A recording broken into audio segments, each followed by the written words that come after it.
Chris, hi. Good day. How's you? How's everything? Sorry, that was weird. That post was weird.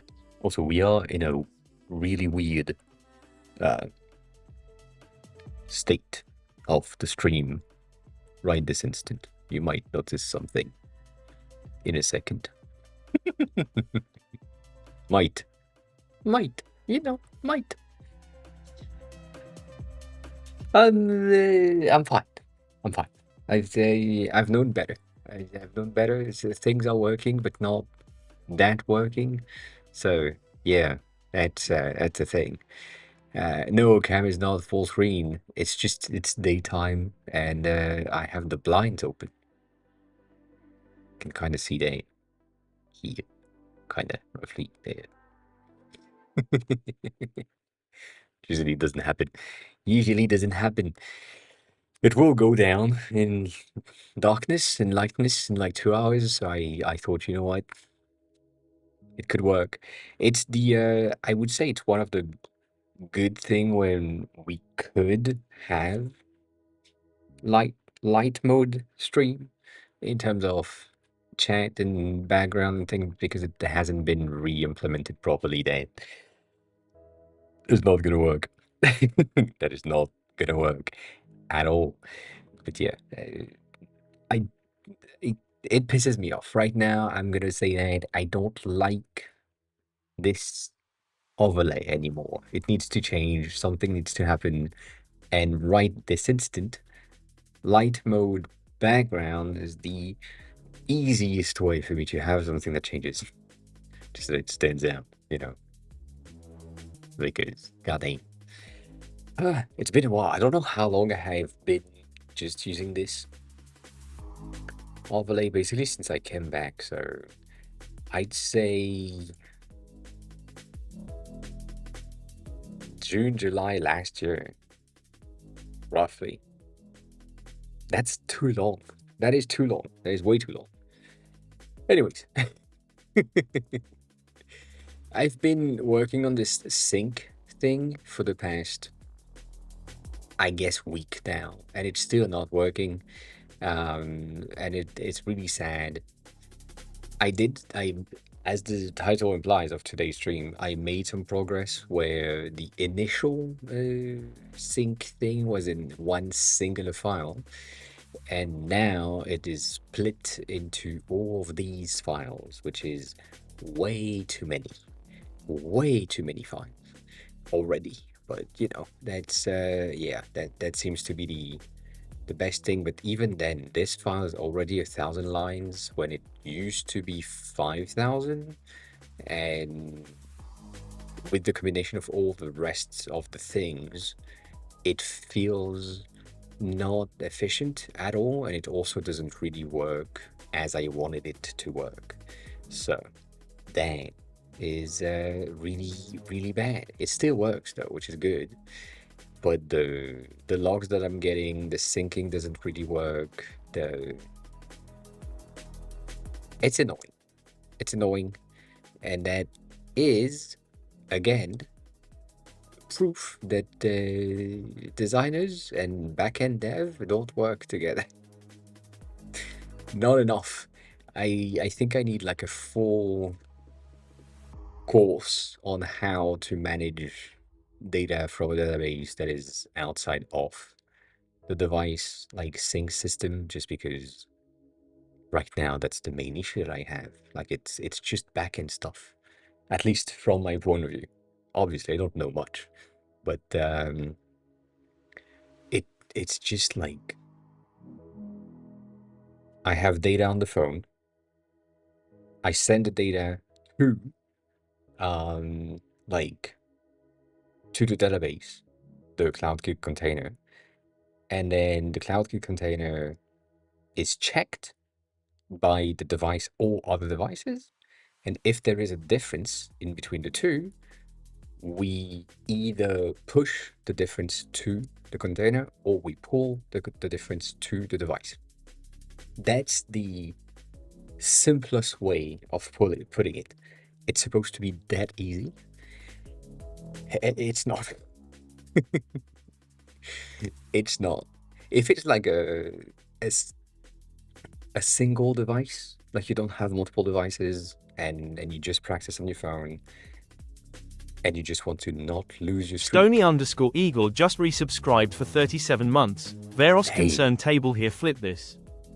that is a lot of months. 37 is a lot of months. Welcome back, Stony. How are you? How's everything? Thanks a lot for the result. Appreciate it. But yeah, it's supposed to be that easy. It's supposed to be device has this source of truth, send data to the cloud stores it, and then when device doesn't have the same data as the cloud push, and if the data change on the device push. So it should be that easy. It's it it's not. I don't get it. I don't get it. Uh, I'm pretty good. A tad tired back-end work is not working as I was just saying a second ago. And the stream is in day mode, like full day, because the sun doesn't go down before 10 now. So, you know what? Having a bit of light coming in is an interesting thing as well. It's not really good for the view, as in the difference between me and the background, because I'm white, right? Not much differences. But yeah, no, it's not like light mode like this because I don't have the rest of the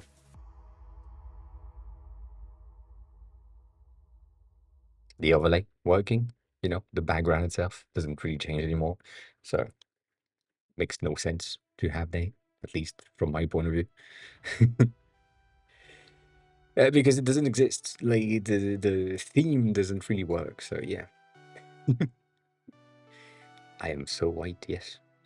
Um, but Bad AOA, bad. as I said earlier to Chris, the overlay, the stream overlay is going to change soon because it's just it needs to. I don't like it anymore. It's been a month that I don't like it anymore, so it needs to change soon. But I have so much other things to work on that just doesn't, Uh, East Asian, yeah, 100%. I mean, technically, when it comes to source of me, I'm not even white.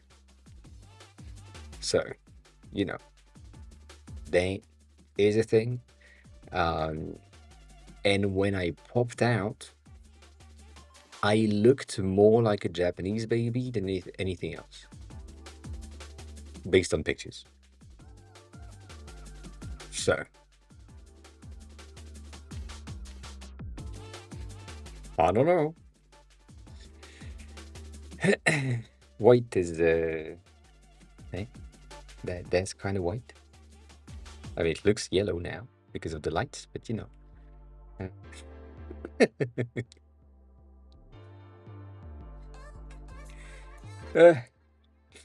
But yeah, like that whole thing has been kind of annoying, and also Algerian, maybe, I don't know. It's either Algerian or Tunisian, and I never know which one it is. I think it is Algerian, but I don't give a shit because it was like 2 generations before mine. So I don't think it counts from my point of view.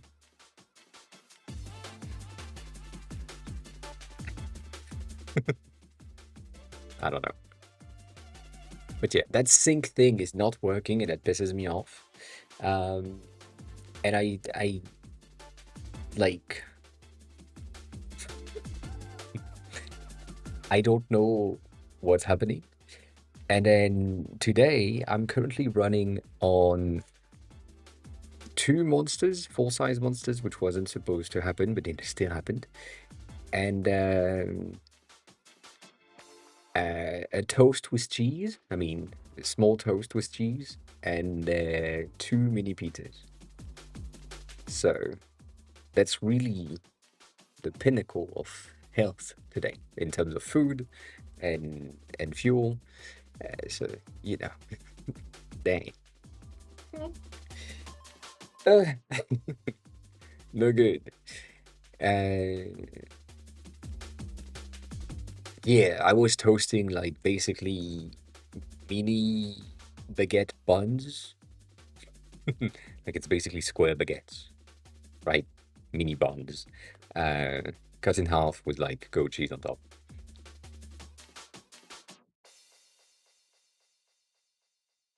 Yeah, no, I don't. I don't. I did not have the joke right there. Not me. But yeah, I took like a picture that I sent to Kat earlier uh, today, just because it's kind of fun. The not flat. The store that I go to has a bit of a limited amount of monsters, and you kind of see which one it is in terms of flavors. Uh, like it's the pink one and the green one, and that's about it. So the full bag is for recycling because this is going into the yellow bin here. But yeah, it's just like you know.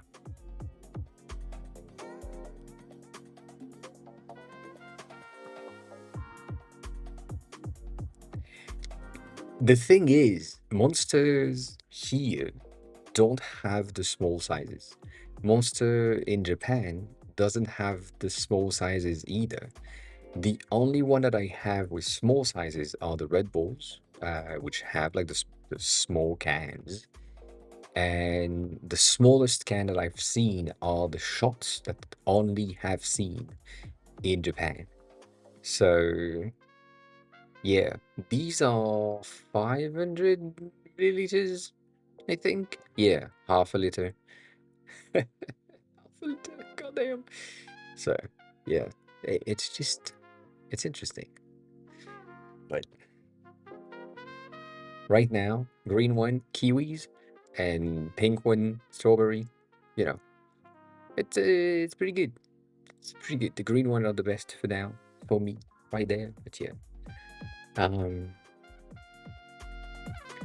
so that's the state of things. My fuel power right now is no good. So the stream is either gonna be the regular size, regular length, which is like 3 to 4 hours max, or extremely short just because I'm tired as fuck. Debatable. Also, that happens as an option, yes.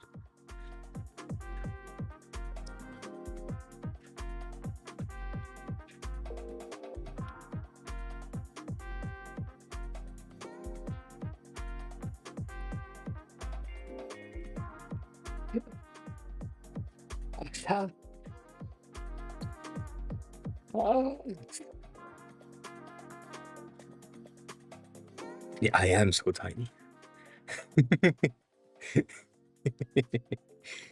Also, again, everything in this house makes me look tinier. Like the angle of the camera, the chair, the door opening, the ceiling size. Like, yeah. I almost have 3 meters of ceiling height. So, yeah, it's it makes me look tiny. That's the old Titan Big. Like yeah, old Titan. Just because it has like the flat seat.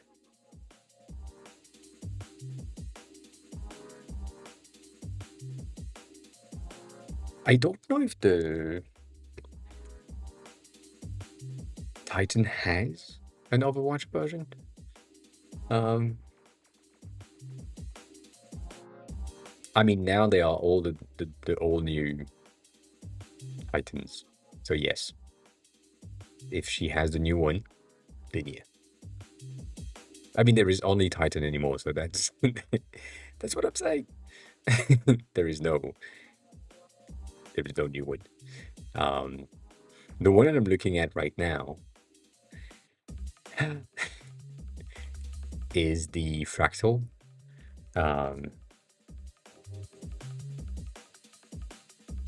Like these ones, Fractal Designs, they have launched a chair, and I like it, but I don't like the price. Just because it's expensive.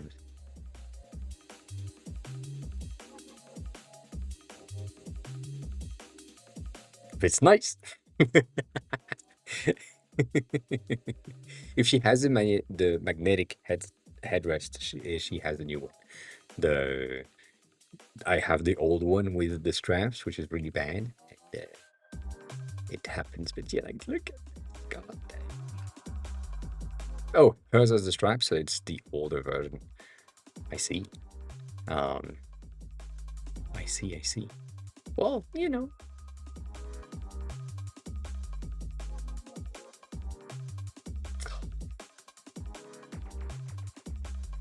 Maybe, but it's $500. I don't have $500 to spend right now. Nonetheless, this is what I currently have, which is pretty good, but it's the same price, which is kind of sad. That's the thing. Like it's $500 as well.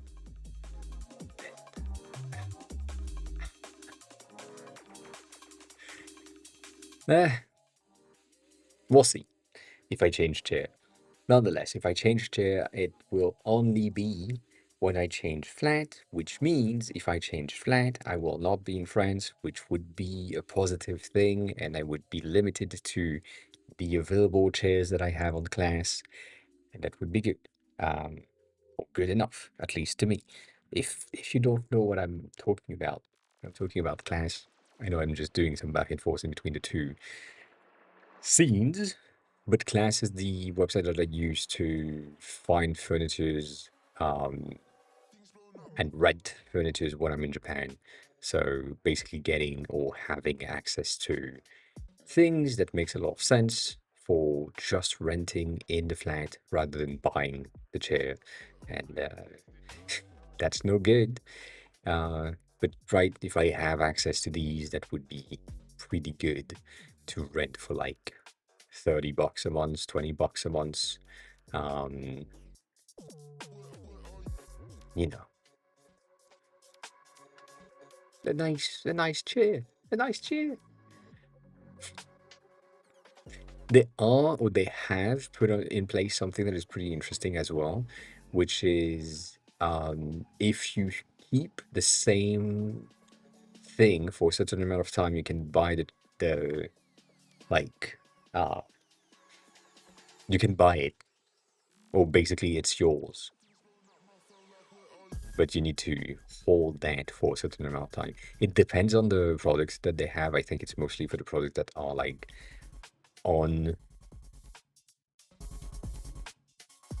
end of shelf life on their shelves, if that makes any sense. But yeah.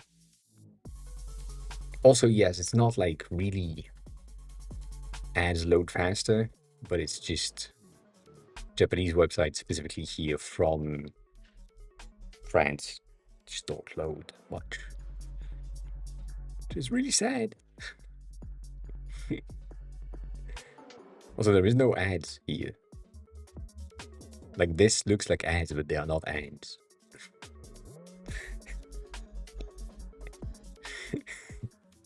I can't do that on stream, you know that. You know that. But yeah, look at that. That's really cool. Having this for rent, right?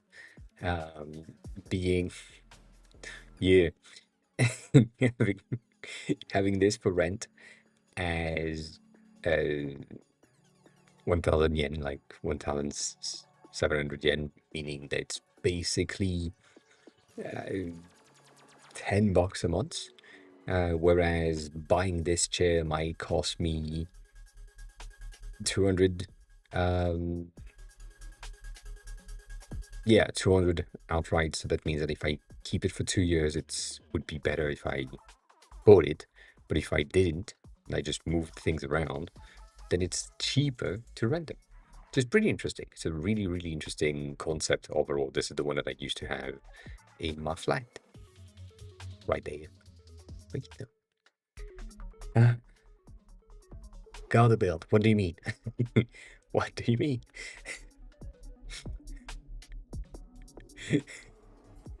I don't think to hold stocking. I don't know. I only know KK&J, but it's not for the same thing. Like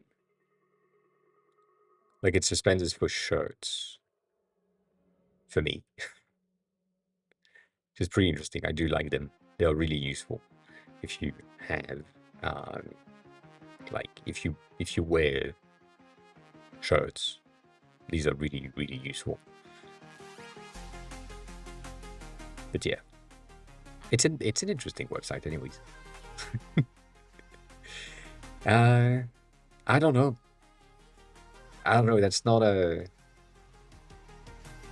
That's not something that I know. I know what you're talking about, but I don't know how it's called. I know that it does exist in a reversed version, which is this for shirts, and it's called garters. So shirts, tail garters. So I'm guessing it's probably going to be a garters something. But I don't know. I do not know. Not something I can help you with on this one. Nonetheless, this website is pretty cool. Pretty cool overall.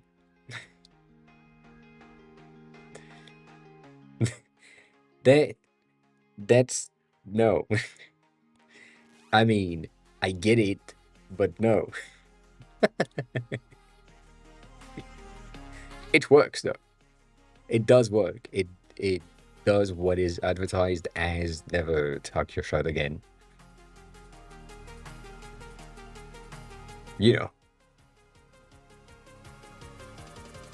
I wouldn't say no. It's not fake advertising. But no. No. Not a thing. Not a thing. If they sponsored me, I mean, technically speaking, you wouldn't really know that I wear that. Like, you would just see the top and you will say, well, you have a polo. You know, it's fine. But, yeah. No, not an option. Croissant. Welcome, hi, welcome. Have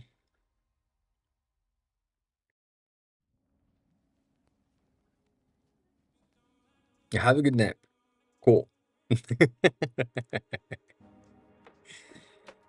Today's officially like review day.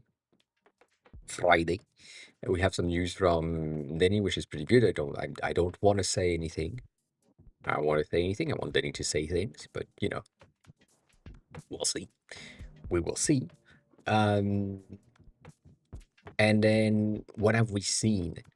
So the Figma drama that we talked about on Wednesday has been pulling off way more than expected based on the fact that apparently Figma has trademarked words like config, schema, and other words that are really, really, really dev coded and have been dev coded for the longest time. So it makes no sense. In the whole thing that popped up, that made me laugh because obviously, it existed before. So that's really interesting. But yeah, in that thing, Summit is something that has been trademarked apparently. Forge as well. Figma makes sense, right? But Figma Learn, So if I did a boot camp that's called Figma Learn or Learn Figma, I might be into an infringement, which is absolutely weird. Nothing Great is Made Alone is something that they have trademarked, which is impressively done as well. And then here you have the logo. So if I use the logo as my logo, that makes no sense. If I use the logo in a video, that's fine apparently, but that's debatable. The thing that is pissing me off the most is like config and dev mode, because like really. But also like Ford. Have you never seen a blacksmith before? Like do you not know that a blacksmith use a forge and is forging things? I don't know. Survival, fine. Work on. How are you? So that's wild to me. To have like all of that, but nonetheless, you know, it's good. It's good to know. This happened, which reminded me of something else. I forgot what it was, but this logo already exists somewhere, and specifically that color of the logo. It looks really similar to the Patreon logo to me, but also it's reversed, and it also feels like and reminded me of the Nespresso capsule. For some reason, I don't drink coffee, so I don't really know, but it feels like it is linked to this in my head. Probably because of the color and the shape, but I don't know. That's what popped in my head the first time, and it feels really, really, like common and known. So I don't really know. We'll see. For still intense. I don't know. Maybe I don't really use them. I don't use Foro, so I don't, probably. Apparently, this happened as well, where Gleb has been trying to register for the free online config event, and there is language where in said language you have like Netherlands has as a language as a language. Really? I don't know. But yeah, like the whole thing, being needing like a password that is like so complex for something that is an event online, needing to have so many information disclosed for an event that is online, that is supposed to be free. I would say, personally speaking, if it's a free event, it's going to be lived on YouTube or lived on Twitch or lived on whatever platform you have. Then that's it. And you just do that. The only reason why they don't do that is because they have multiple rooms and multiple scene or stages, how they call them, to basically have different speakers, different events, different talks happen during the config.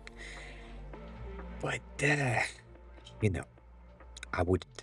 Anyway, moving on. This one popped in. I love it. That's all I want to say. Like, it's a great presentation of a currently in development test flight icon. It has some issues in my point of view, but it's a really good representation of what could be used or should be used as like a test flight in development app icon. It is something that a lot of people have done as well, but it's really nice. It is really nice. So yeah. Just wanted to showcase that because it is neat. This is what Chris has sent last week, and then we went back there. The rest of the thing that I liked is from other platform, which I can't show. 56, Larkham. That's it. You have two choices. You're either 13 when you say guess, or 56. There is no in between.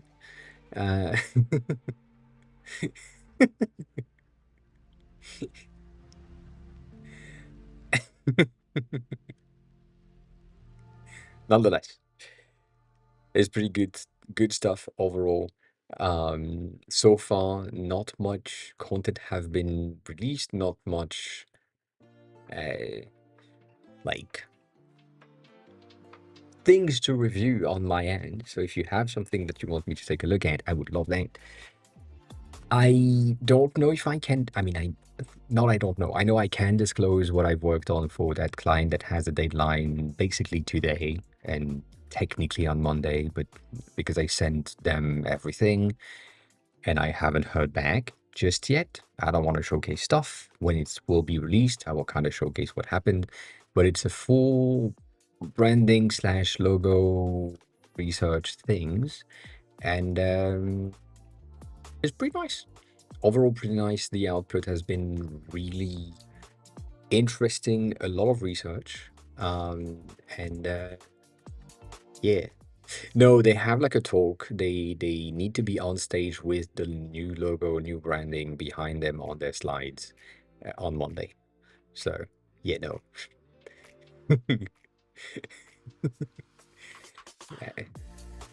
Yeah, dang. So that's a good thing. I mean, for me, it's a good marketing things. Oh, Larkham, you would be surprised. Yep. You would be surprised. It depends on the person, but yeah, there is a ton of people that take naps right away when they come back from wherever they were. There is a ton of people, like my ex, for example, that basically they just came home, changed clothes, back to bed, dead sleep, and then wake up when it's time to eat, and then wake up again, or went back to sleep, and regular things. So yeah, it it happens. It happens.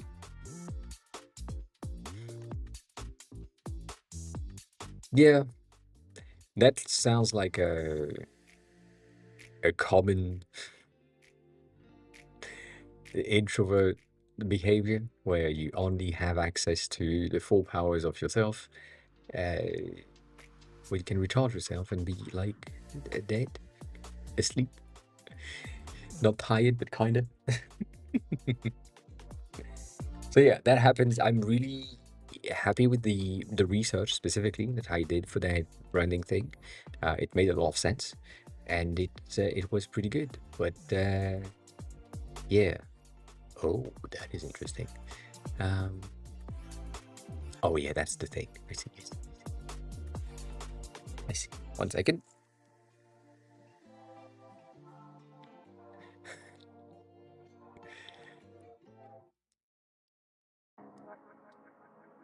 Yeah, ambivert type of behavior, which is really good to be able to have both and have the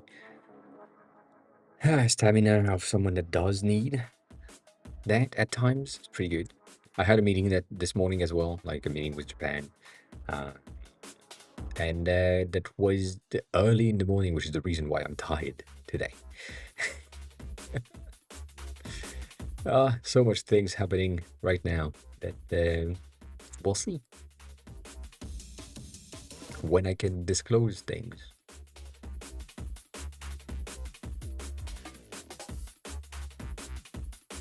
Yeah, that's really not a good thing, but I get it. Nonetheless,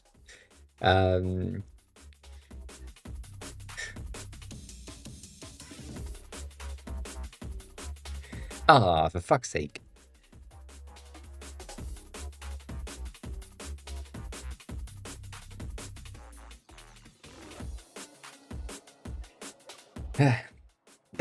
That thing just breaks all the time. That makes no sense. Makes no sense. So that's the reason why I need to really, really revamp the whole stream. I think we're gonna go back to the 2:1 aspect ratio just because it makes more sense for me, personally speaking. But yeah, yeah, that's the thing. Anyways, we haven't seen much. I'm gonna see if I can again, this is like a, a non-necessarily a good idea from my point of view, but you know, I'm gonna see if I can. There has been like a ton of things in terms of Xiaongshu specifically, people that have been using the unreleased version of the latest Oppo phone, which is really interesting to me as well. Um, and I can take a look at it, Chris. You know, not for free. I can take a look at it here, which is free, and give you direction. You know. Uh,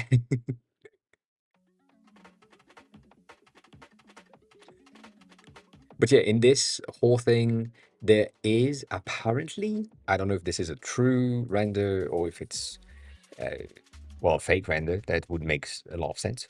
Uh, I do not know. I do not know.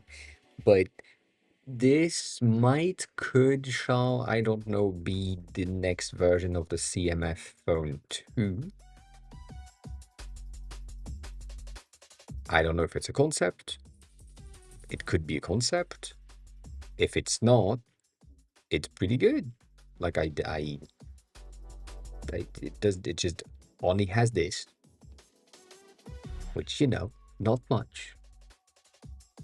But it looks pretty nice. The CMF phones, again, I'm really a big fan of them. They make sense. They look good.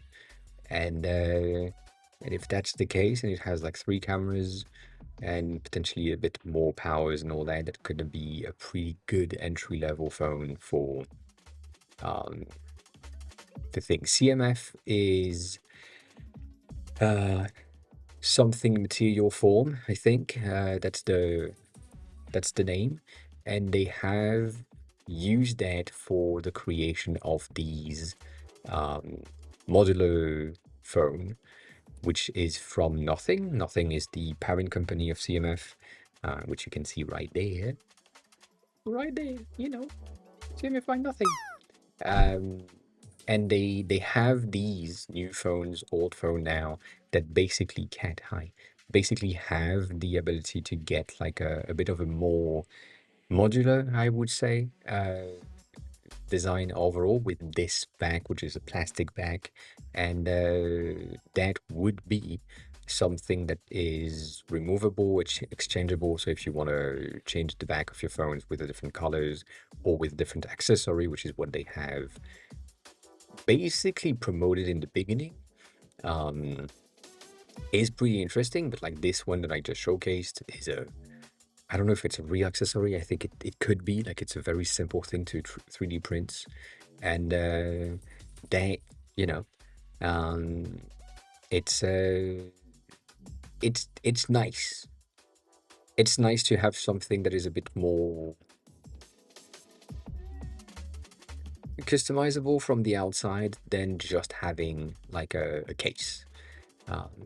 So yeah, these are kind of fun nonetheless. Like, it makes a lot of sense. But that's CMF overall. So that, if that render is a true render, this is interesting, at least for me, from my point of view.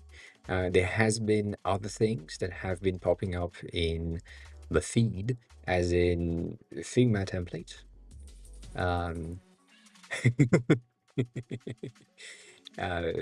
Also, again, phones that you have never heard before or never heard of, things that are currently in the work or about to be released or other things. Like, this is fake, by the way, but interesting nonetheless. Uh,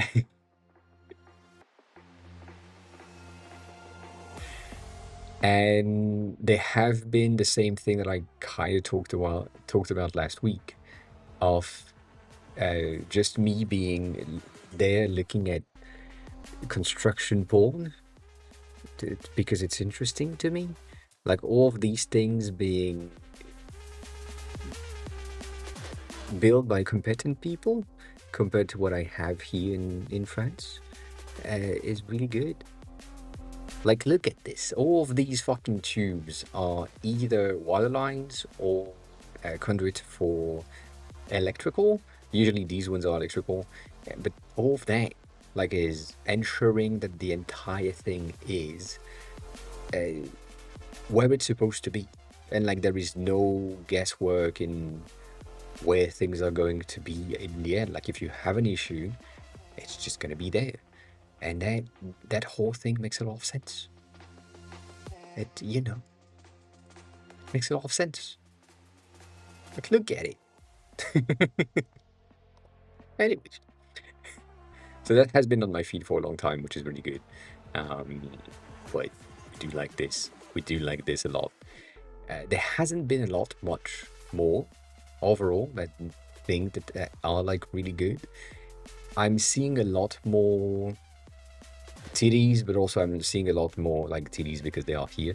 A lot more of the AI generated, but I don't know if it's really AI generated image type of thing, specifically here on the Xiaoxia with like really cool effect, really cool outputs that they have created. Again, don't know if it's AI, don't know if it's not AI.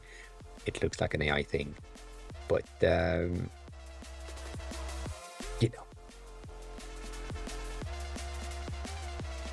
it looks cool. It's a bit of a dual exposure gradient slash thing illustration. I don't know. Also, I can't read this yet. I can read that on my phone because there is a translation option, but not there. So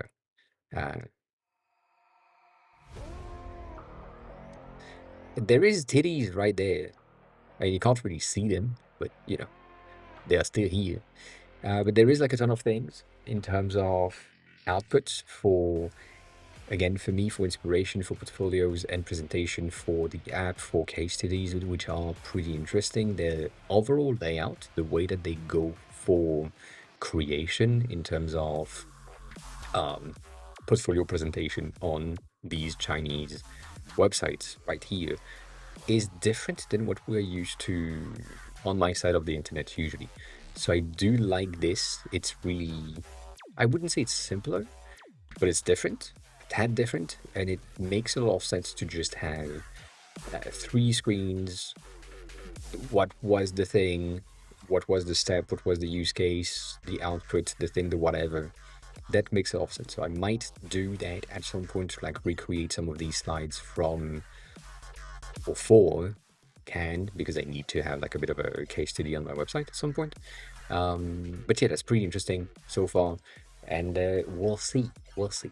But nonetheless, that doesn't change the fact that these things are, again, very Chinese coded, and therefore it changes the perception and it changes the layout, it changes the way that they are doing things, and I like that for my own knowledge and an inspiration thing.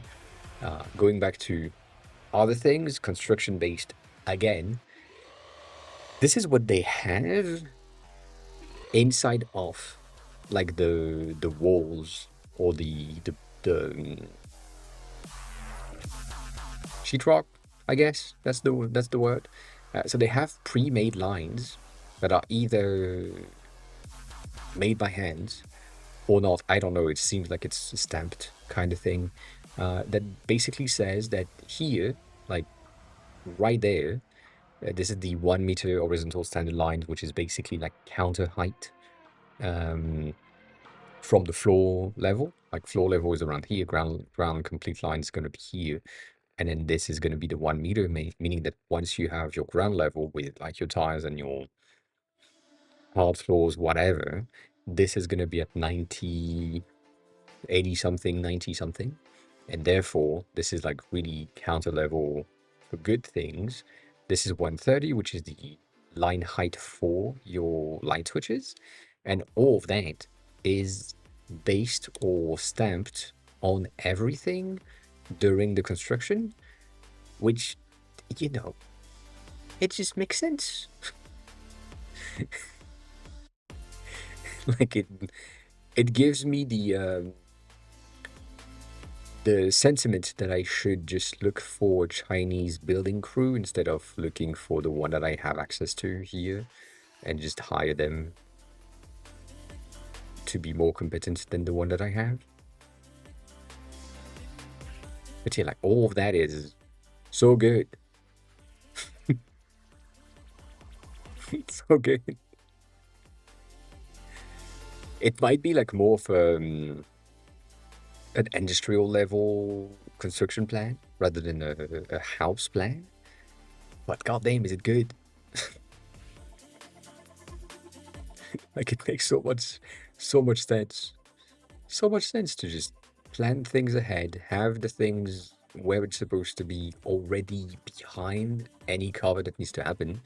And in that way, anyone that is coming in for like electrical, for example, knows that light switch are going to be around here on that line every time. And you can just place a hole, put a light box, and be good with it. It's just good. It's just good. It's just good. I like it a lot. That's on my feed all the time, which is really bad because now I need to redo my bathroom again, which I don't have the money for. So I'm gonna not do that. But still, I want to. Anyways, you can kind of see that. There is like so many posts that I have that are kind of same. Nonetheless, the algorithm on Xiaoxu has been really efficient and faster than other platforms as well. When I start to interact with one specific type of post, the next 15 are roughly the same thing. So I need to restrain myself to not like just flood my feed with something that I don't really want to watch all the time. So we'll see.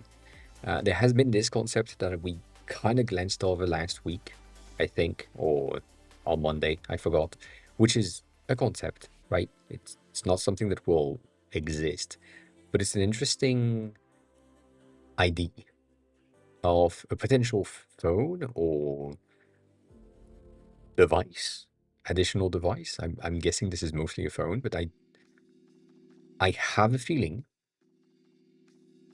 that we might see a lot more weird ass aspect ratios soon. Since the Rabbit R1, like the orange AI first thing, that basically was an Android phone with no OS other than an app on it. Um, we've been seeing a lot of other physical devices concept and good concepts overall, including this one that might not be like feasible, but I I think that I think that whole thing might be really good. I think it is a snap-on thing. I think this is like magnetic, and that's the thing in question. I think you're right based on what they have here, um, and that this square form factor could be really useful, at least in my point of view, to not really use that. Um, I mean, camera in the back makes a lot of sense. You take pictures, so you know they it's just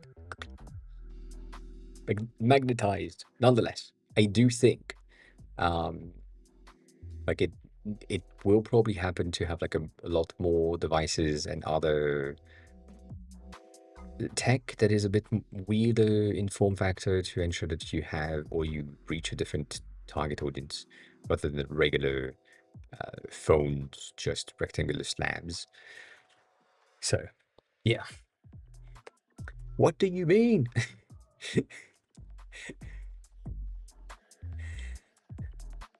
I think it would be a 1-inch sensor, like a regular, you know, yeah, would make more sense, probably. But I don't really know. I don't really know. And in the things that I also had, which I don't know if I have put in place, I don't know if I can do that. You know what? Let me let me try. Um, there is, based on the thing that I discovered on this app, there is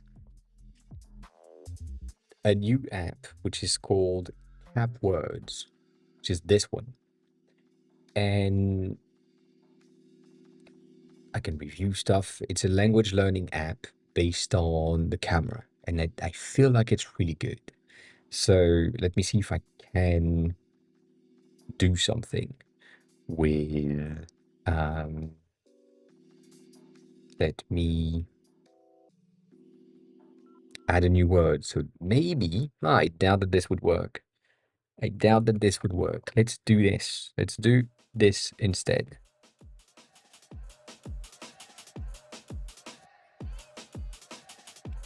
That whole system is crazy. The fact that it recognizes the element, break down the background, and then says, that's something, we recognize what it is. It's a watch. And you have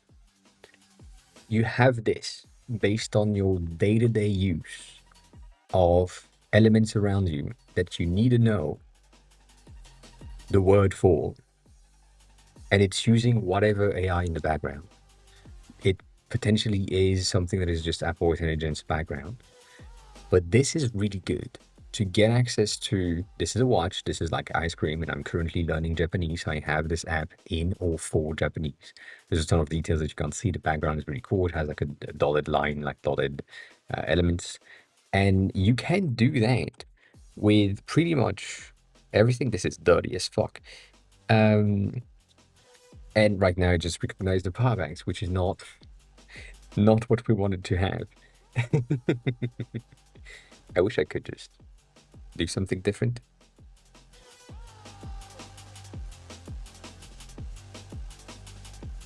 That's probably going to be easier to recognize.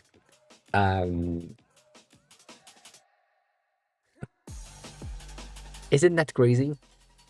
That it does that, and it says this is the wireless headbuds, wireless earbuds case, not AirPods case, just the regular words for this thing. And you have a new word, and then it's added to your board, and then you can practice this. This is called Cap Words. It's a Chinese-based app, I think, and it's pretty powerful so far, I think. Like, it's really interesting to see how basically it's recognized things. Obviously, I have a certain amount of things, of trials and use cases, but overall, this is really impressive as a concept, and we needed to kind of talk about it because, it's something that is popping in the realm of the apps right now. We also have Belly, which I haven't really used much, but it's basically what I did for my own app, but with the community behind it. So Belly is like Belly, as in your belly, and it's a recommendation review of places that you like to go to. So it could be a bar, it could be a restaurant, it could be something that is a bit different, but you just have the ability to explore things around you or things that you have been to. You put a review, then other people can go there, have the same thing. So it's a curation based on the entirety of the people. The thing that I don't like about this specifically is the fact that it is, how can I say that? Community based, meaning that someone that is giving me reviews or recommendations is probably not someone that I know, and it's probably not someone that has the same taste as me. So I might follow, like, let's say that I follow that person, I don't know, and then they have like 151 places with Japanese things. I would love to see the fucking place they have. Do I need to follow them to see the places? That's crazy. Anyways, haven't used it much, to be honest. But having access to stuff is interesting. It's an interesting concept. I don't know. Main thing being, because it is like some sort of a community-based thing, there will be like someone else that is recommending something that you absolutely dislike, but you don't know, and they put it like with a really good grade because they love it, but you will hate it and you don't know that. So, debatable. Um,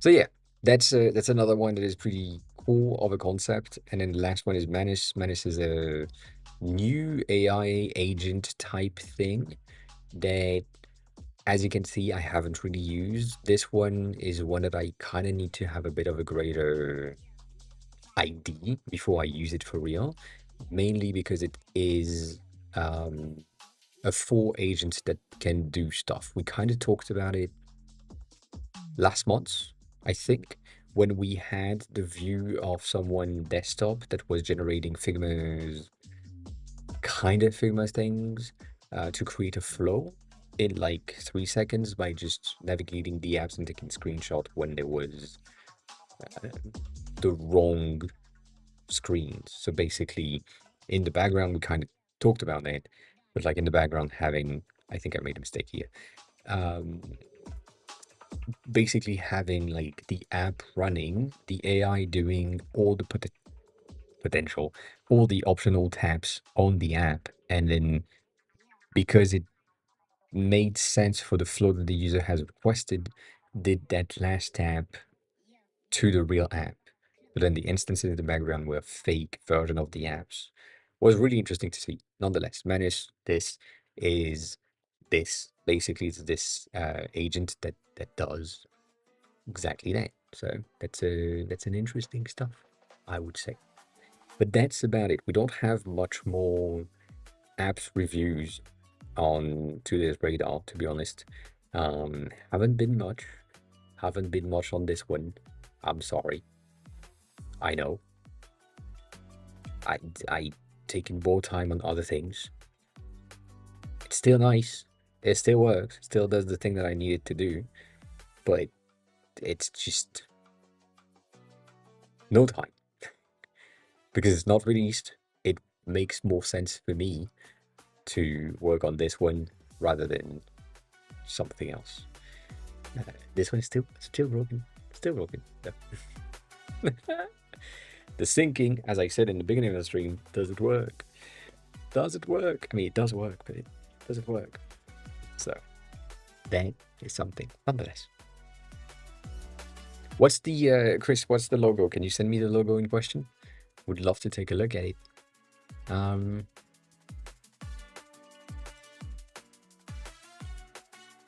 Because today is a good day for review for a logo, you know? And you said that you haven't looked at it. Yeah, but which one is it? Aren't you done with it?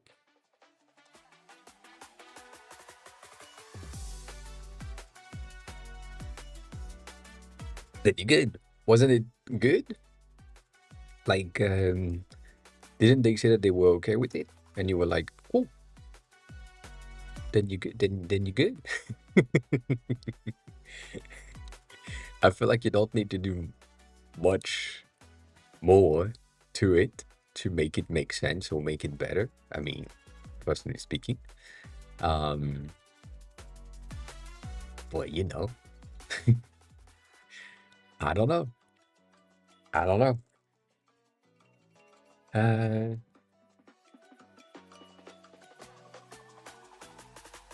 Also that popped up. 1 second. Oh, this one. I thought it was something else. I mean,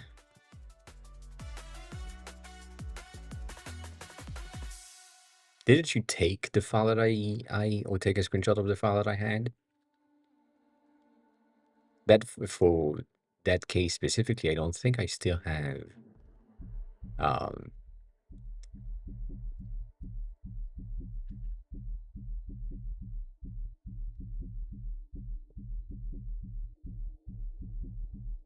Yeah, I don't know where, if I still have that file somewhere. I think it's going to be on my stream file, but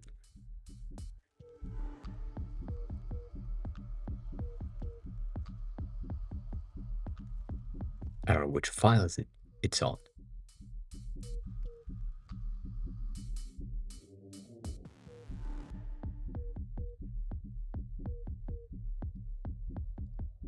Oh, it's right there. Right there. We kind of did this one at the end, which was kind of weird, but it kind of worked as well.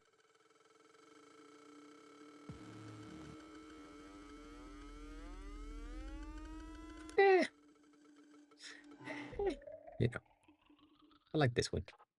It's a fun one. Would be better, now that I'm looking at it, would be better to have like a bit of the same angle right here, the same cut, rather than, you know.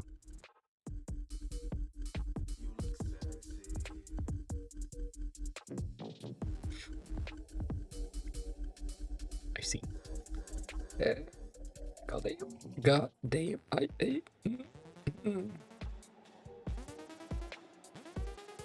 I feel like there is an issue here. That, yeah. That's what I was thinking about. Like that point right here.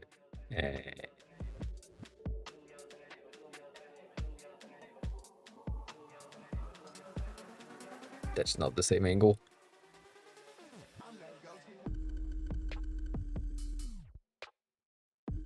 That's pretty close, but still not there.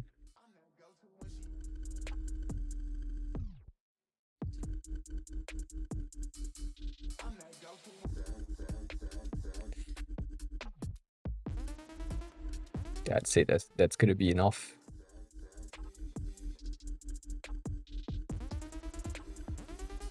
Enough of a cut. Ah.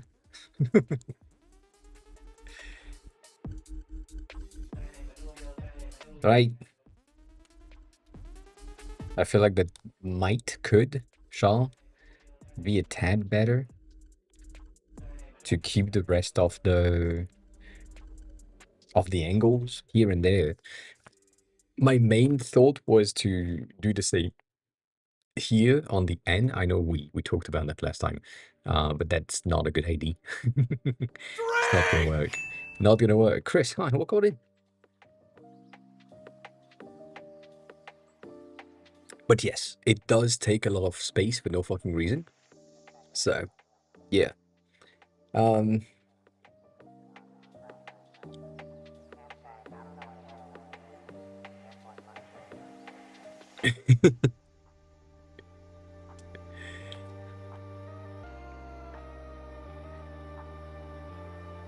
Your phone is too old because you're on iOS 17 something? I guess? What phone do you have? Because I tested it on the SE. Using iOS 17 something. So if you have iOS 17, you should be able to play. I think. But yeah. Also, what do you mean by what did I use?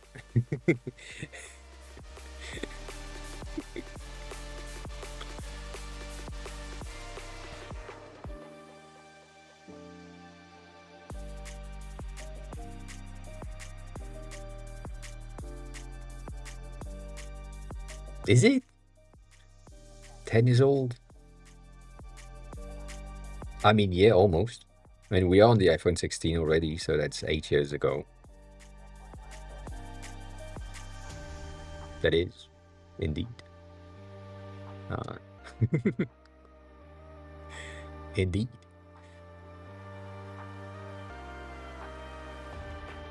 I'm trying to look at the differences in the thing that I've done here, but I can't see. Yeah. I saw someone today that was kind of not complaining, but like saying that they were sad to get rid or change their iPhone. I think it's an iPhone XR. First gen, because it was yellow. So I think the only one that had like a lot of colors were the yellow ones after the iPhone 5C, which were really good. But yeah.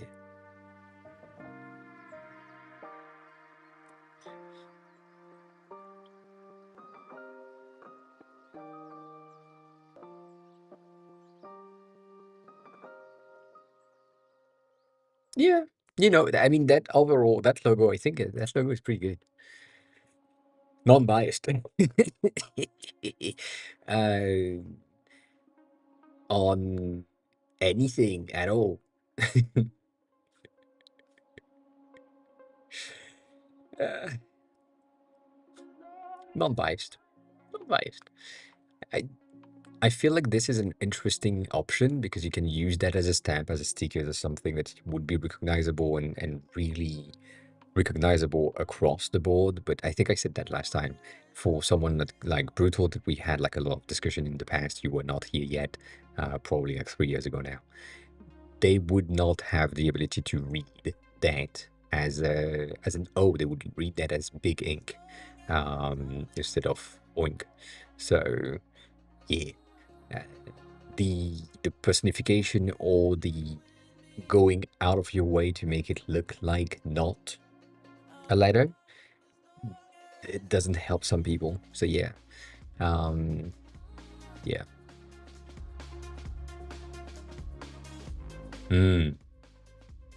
Compared to the one that you had here, which was like really, really sharp. I mean, everything was really, really sharp in the beginning. So yeah, there's something that we didn't really do, going back to this one, which was like having a G that is mostly sharp. So like, ooh, I think it's Quinn that has a nice Q. Yeah, Quinn has a nice, interesting Q right here, and I feel like the G could have been similar if it's like the lowercase g. It's not. They don't have a lowercase g. God damn it.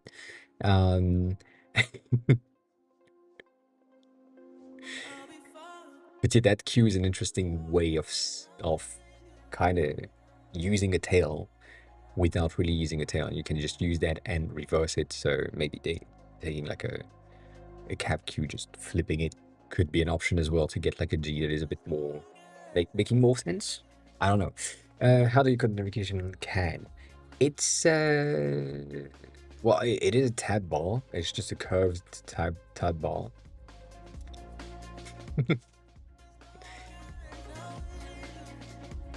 It's really, I wouldn't say it's really subtle, but I would say it's a simple potential, right? Like you get that, maybe not that tall because it makes no sense here, but getting it the other way could potentially work to kind of get like that, oh, that's a GID, like similar to what I did on this one. Like it's the same concept, but it has a bit more play to it. So that's interesting. Nonetheless, Quinn overall is a pretty interesting font. And, they do have a nice K as well. It's a more butterfly thing, but I forgot a fucking N. N right there.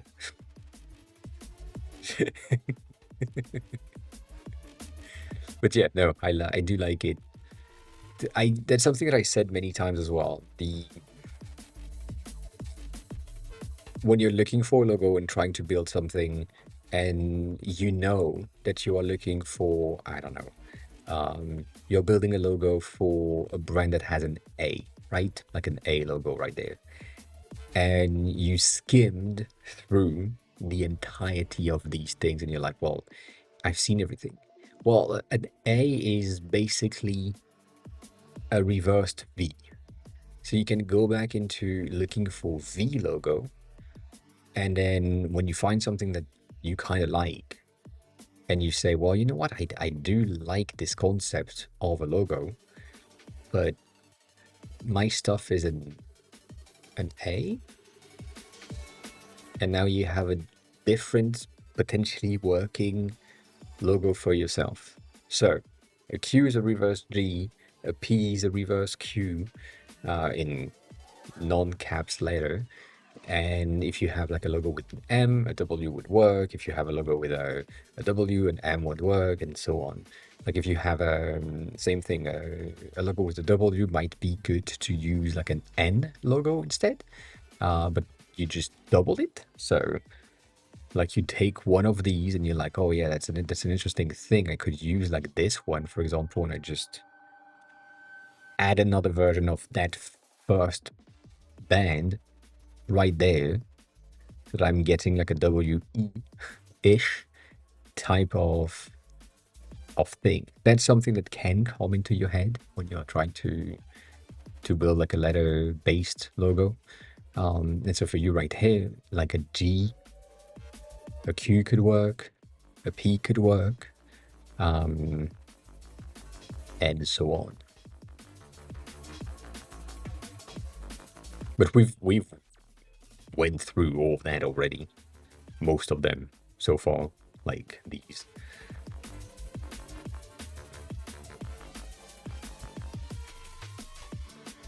But yeah, I guess the same thing. The reason why I don't really have a goddamn, that looks good.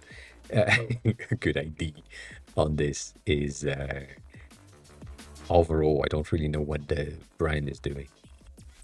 So complicated.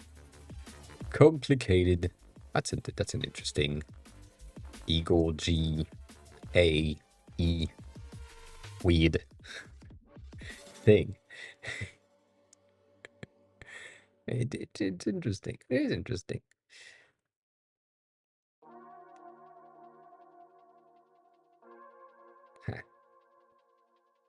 Also would make no sense to have like a G like this in the middle of the fucking logo for you, because it's like not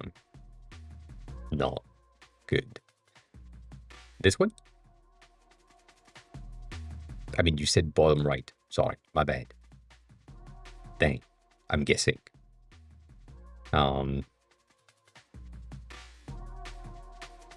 That's pink, but that's not the same. I'm gonna wait a second.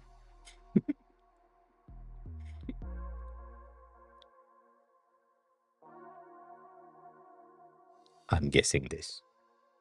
That's pink.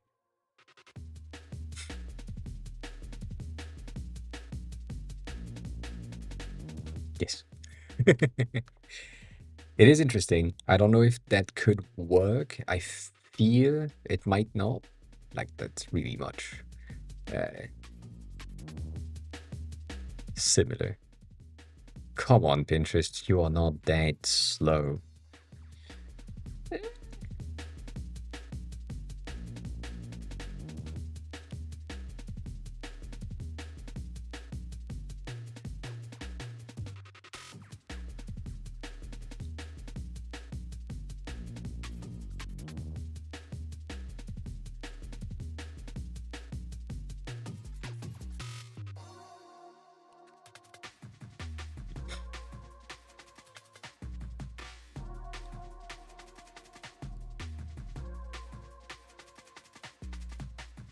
Oh, interesting. The background is not. Ooh. Goddamn.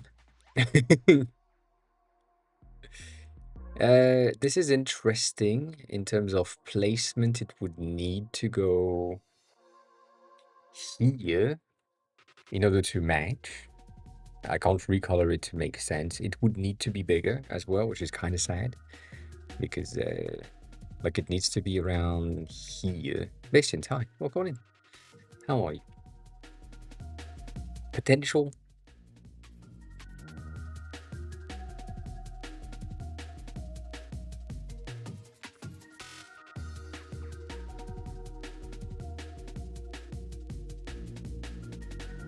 Mm, mm.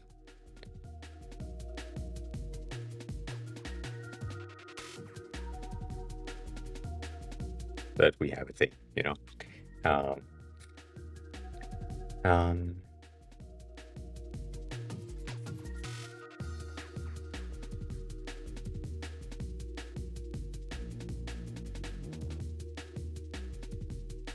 Also, you got confetti session, just so that.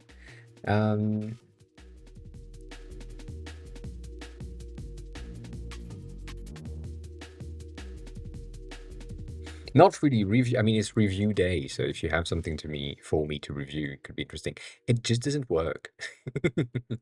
Right there is something that is kind of bad. I think one of the things that I don't like is the fact that it is not circular. Like this one is a perfect circle and this one wasn't. So if I kind of squish it, it would make more sense. But I could, as Tony just said, I could just use that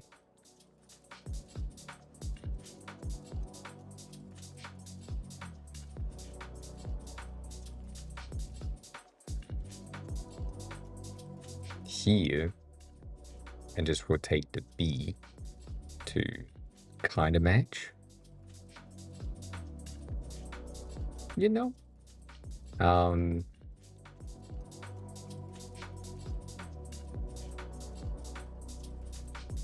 That way it kind of makes sense.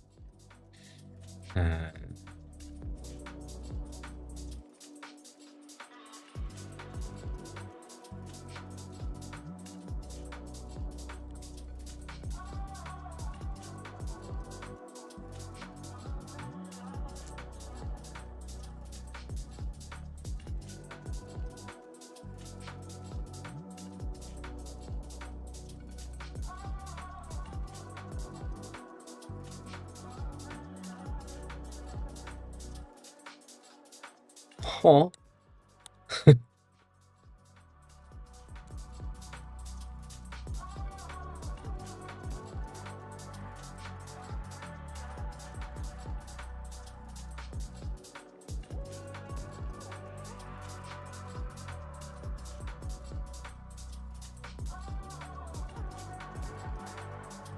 It's interesting. It's you know,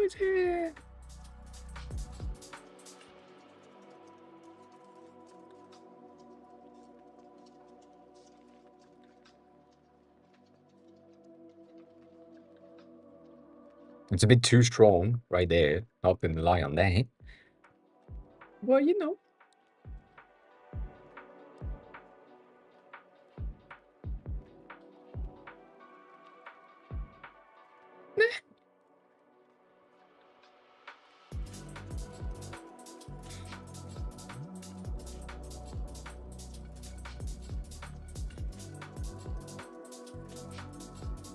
I doubt it. I doubt it. There's something cool about it, but just as looking at it right there, it doesn't really work. It's missing something. Like it creates so much visuals, if that makes any sense. As in, this is an eye, and this is an eye, and this is like the face, and like Cybersec just said, it looks like an angry owl, which is exactly what I was about to say. So, yeah, it adds more complexity to this. Also, this one specifically is supposed to be there, so that's different. But you know, also that red is red, much bright. But it's an interesting shape nonetheless. That doesn't really change that fact.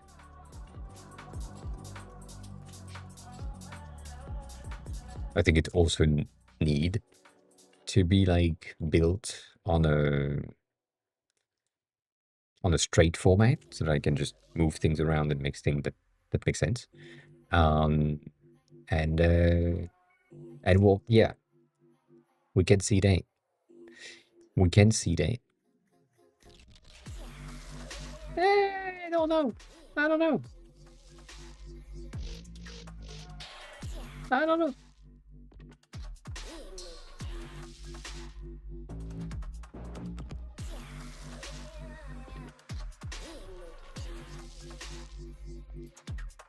Right. No, that's the goal. Cybersec, that is the goal. It's a big no, so that makes sense, yes. Well,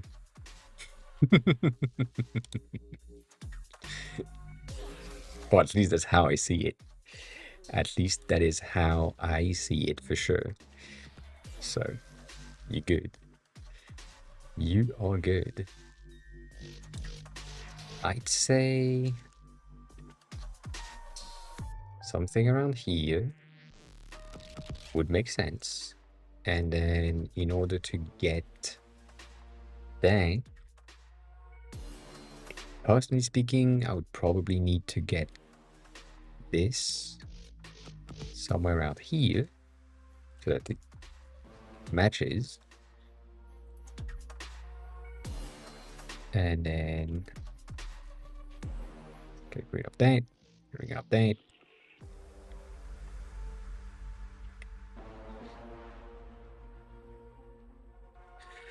Is that too big?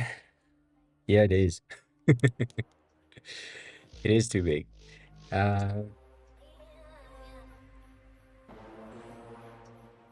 Somewhere around here.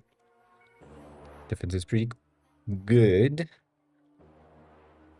And now we have a minus 63 degree to get our rotation. Yes, it is. And we can place that somewhere around here.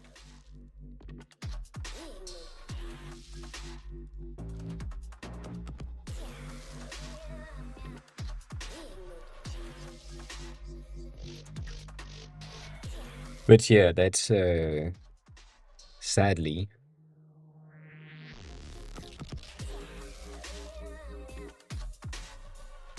that's what we see now. Like we can't unsee that. At least I can't.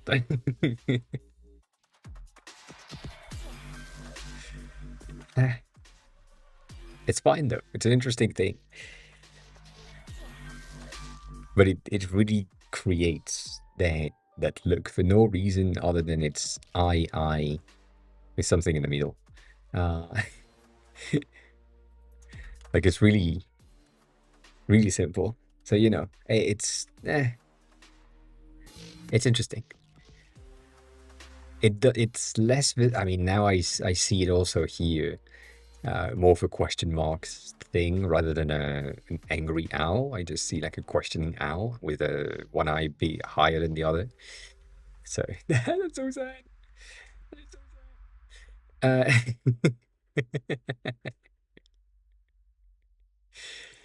sad. Yeah, it was an interesting shape. Nonetheless, I do agree with Dane, but it just doesn't make any sense.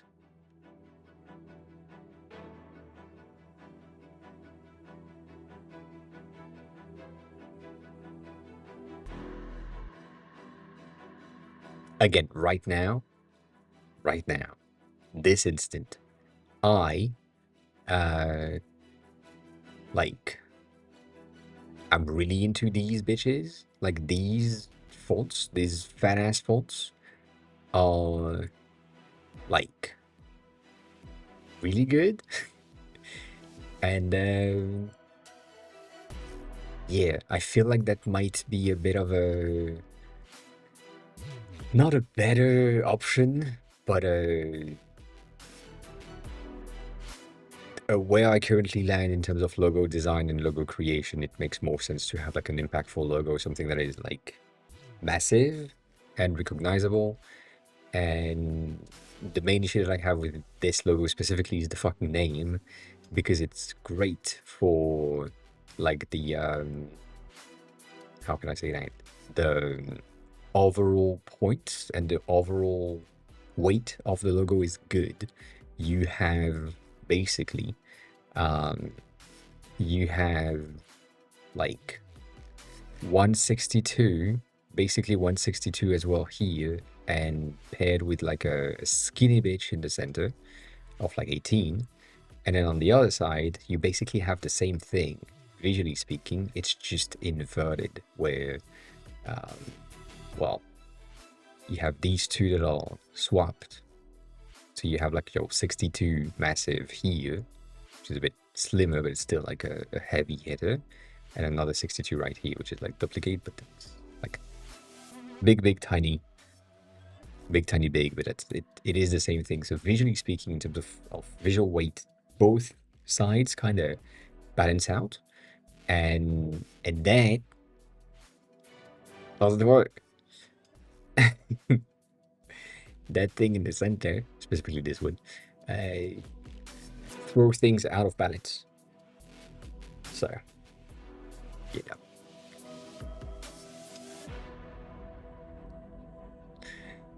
But yeah, it would be the same thing, nonetheless.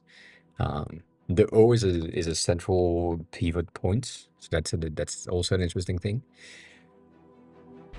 Where if you did something like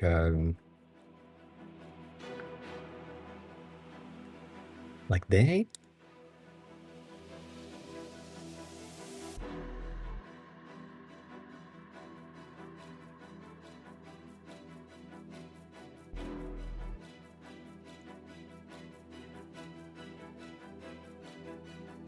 you know,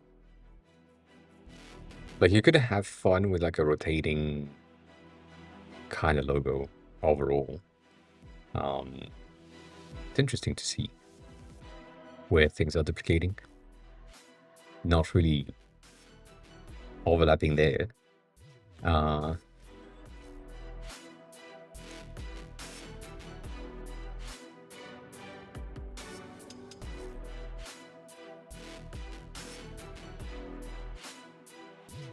But, you know, could have fun with your overlaps. Nonetheless, don't think about this too much. It doesn't work. Nonetheless, that shape is pretty good. I'm gonna go back there. That G is an interesting G, but it just doesn't match the vibe of the rest of the logo, and it has something that is missing. The sand part is what would work best would be like a capital G for the logo itself, but it doesn't work. I mean, it works, but it doesn't make sense to visually have a capital G inside of the logo itself, in the center of the logo. So you need a lowercase to have a logo that makes sense. Well, you know, that's a nice one. That is a nice one.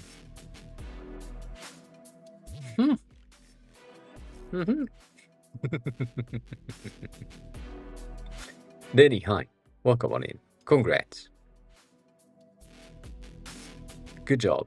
Did you see the entire thing that I sent you? You probably did, yes. It's a tiny list, though, but personal recommendations. If you can.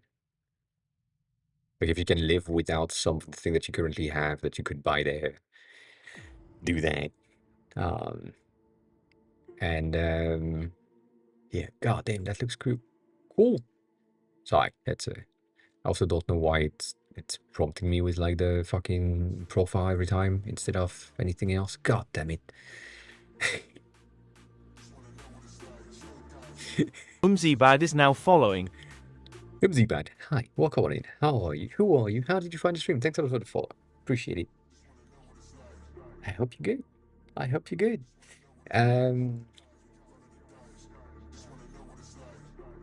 The one smaller than the biggest, I see. So it's still one that needs to be checked in. Yeah, I mean, I get it. Again, if you need to get the thing checked in, do that. But I would avoid.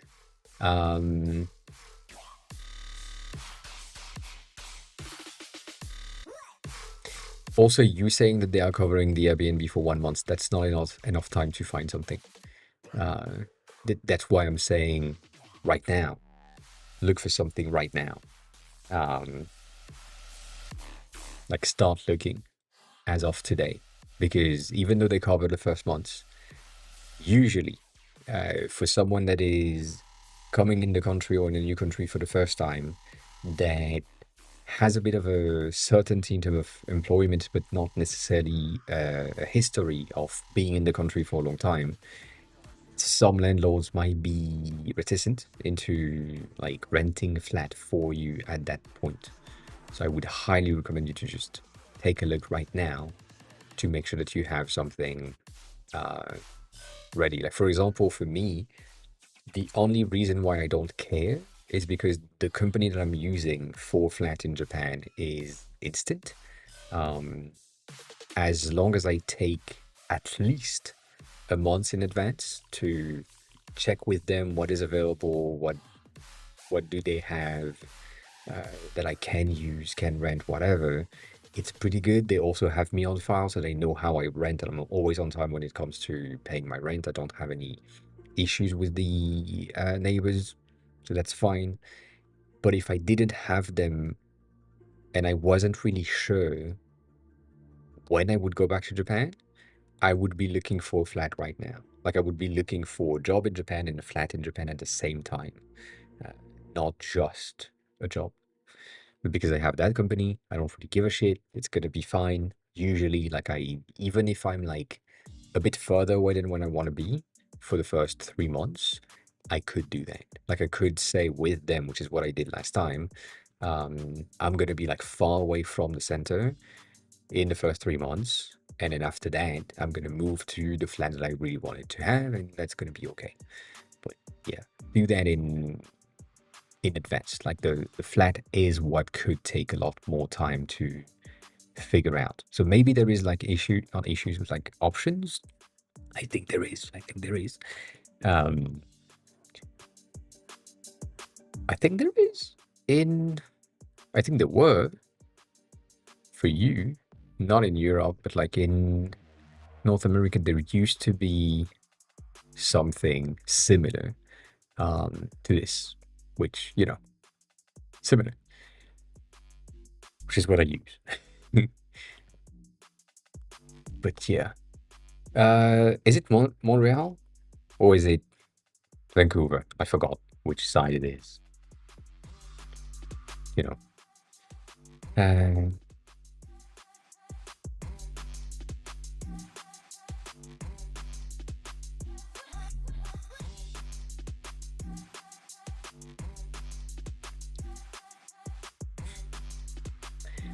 Yeah, it's me. I'm still human. In the Montreal, god damn, that's expensive.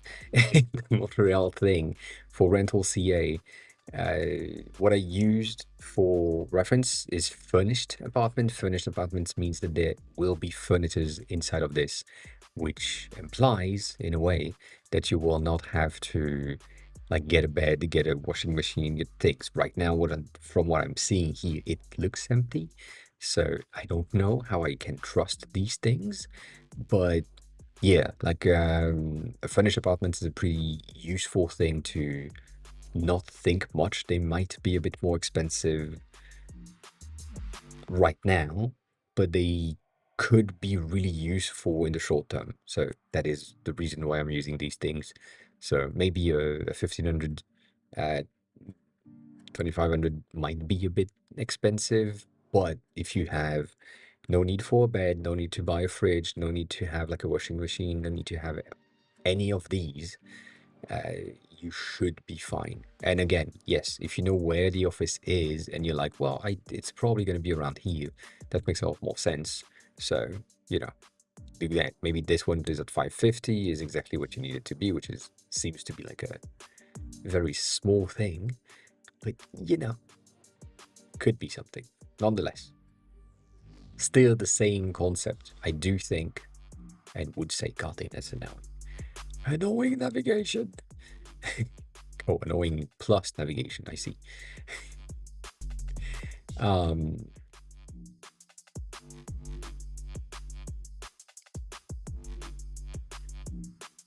Damn, that looks cute.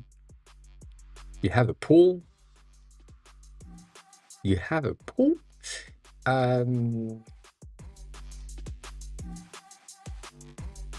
Yes and no, it depends. Uh, Also, Canadian dollars is not the same as regular US dollars. So, yeah, they just have like amenities. They have apparently two pools, one, two, and a sauna. God damn it. Not saying anything. I see. I see. Appreciate it. And send me pictures at some point. That's appreciated as well. 2000 Canadian is basically 1.4 US, which is basically 1.2 euros. You know?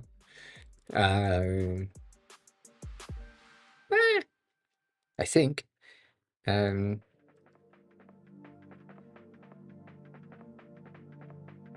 Yeah, Canadian dollar to euros, I guess. 1.2, yeah. Or 1.3 technically, but yeah. So it's a bit expensive, but it's pretty okay. You know.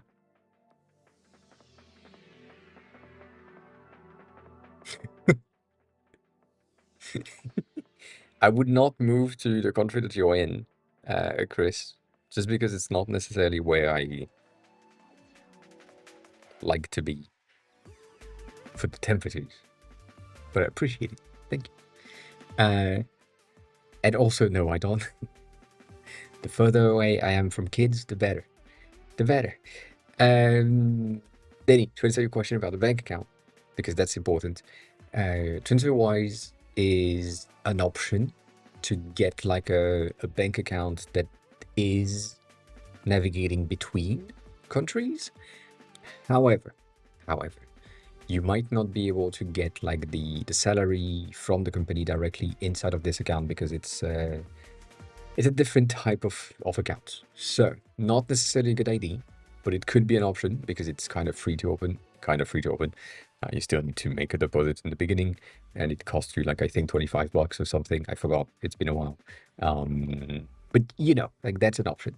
The other option would be to get something like a travel bank that is available in Italy and in Canada. So for me, I'm using N26, which is, like it makes sense to me. This one is going to be the login, I'm guessing. No. So if that is an option for you and you can get that, then that's a pretty good option. Bitch, why you there? I want to know, not that. I want to know, can I read? I can't read. 1 second, I can't read. You have United States here, which means that it's available, but it's not available in Canada directly, so that might not be an option. Maybe Monzo or Revolut might be the same thing in the sense of it is a similar type of bank, which is like an online bank only, and that could like be an option. Just because it's pretty good. I just don't know if it's available in Canada specifically. I wish I could know.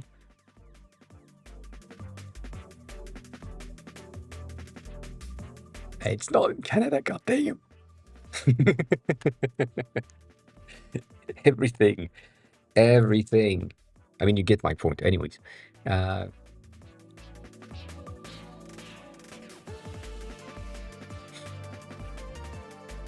guessing this is very French now. American Express, no. I wouldn't recommend any American banks as of right now. I think Chase is in Canada. And there is another one there is one of the creator that is a financial creator, or financial creator. The air quote isn't financial. and because they are a creator that were or had like a partnership with a specific Canadian bank that could be a similar thing. I just don't know if that exists. Nonetheless, if the business can still pay you in your regular bank account and your current bank account can pay in Canada without you having fees every time, that that would be good. But yeah, I wish.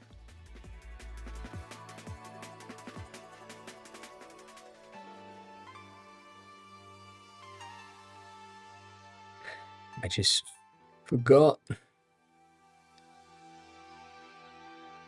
I just forgot. I think it's EQ. I think it's EQ. Do we have something? No, no, we don't. No, we don't. It's, I think EQ is a local bank-ish, but yeah, the reason why, no fees, always good, always good. So, uh, yeah, I think it's that one. I think it's that one. So you basically have the ability to change, like, I think the one that is not necessarily personal account is going to be the black card that they have for business, which gives you a no fees things. But yeah, the main thing and the main point that I'm making is getting a bank account in a country that you're living in is a good idea because it opens up so much for you, as in the country that itself you can then have like your rent, your salary, your expenses related to that country specifically coming in and be good and be organized in one place. The only thing, like, also avoid fees in terms of you pay for something with your Italian bank and therefore they need to do the conversion themselves. That's a bit of a mess so far. If you use TransferWise or Wise, it's the same thing. You need to pay for the fees. So opening a bank in the country itself is going to be pretty good. But nonetheless, EQ seems to be pretty good as far as I remember. Also, I'm not 100% sure that this is the one that I was speaking about.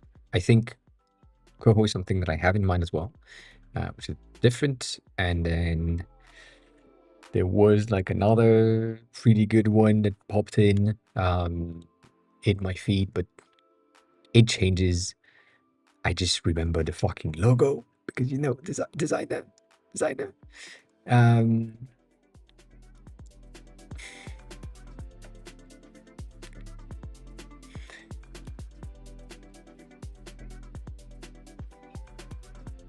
that is not what I need.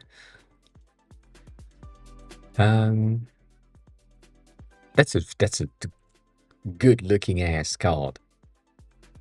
Not lying there. That I would get designed on this one. 100%. I would 100% get designed and I would go with that for sure. It has glitters. It has glitter. I can't, I can't not. The logo is good. The card looks cool. I would 100%.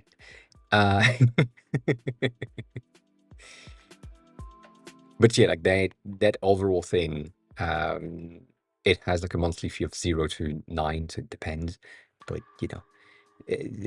nonetheless, it doesn't really matter. If you have something that can receive and pay with the currency in which you are in without fees, it's pretty good. That's the reason why I'm going with N26 most of the time, because it is a travel bank. And because of that, there is no fees for the exchange rates. So when I'm paying in yen in Japan, I'm paying at the rate at which the transaction goes through. So Sometimes I'm paying something on the day, the business is paid, and then I'm getting the conversion rate 3 days later. So when I was in Japan, sometimes the yen was weaker 3 days later than when I did the purchase. So I was basically saving much, small amounts, but still. So, um, Chris, that sounds weird. that sounds that sounds weird. But yeah, that's the that's the thing. So eBank or EQ Bank seems to be pretty good. Neo seems to match my designer traits 100%. And yeah, the the thing that I also see is that in Canada, mainly you have this thing that is the cashback, which we don't really have in France. And as they showcased here, if you buy groceries, you're getting like 3% or up to 3%. Gas, if you have a car, 2%. Everything else is 0%. But then if you spend long enough, I'm guessing, you're getting 1% back on everything, which could be interesting, like it's not much, but you buy something at 1K, you get 10 back. It's cool. None other. Simple stuff, easy stuff. Getting paid in the currency of the country is going to be easier, and getting the transaction without fees is going to be easier. So, yes, open the bank account in Canada when you can, if you know that you will stay there.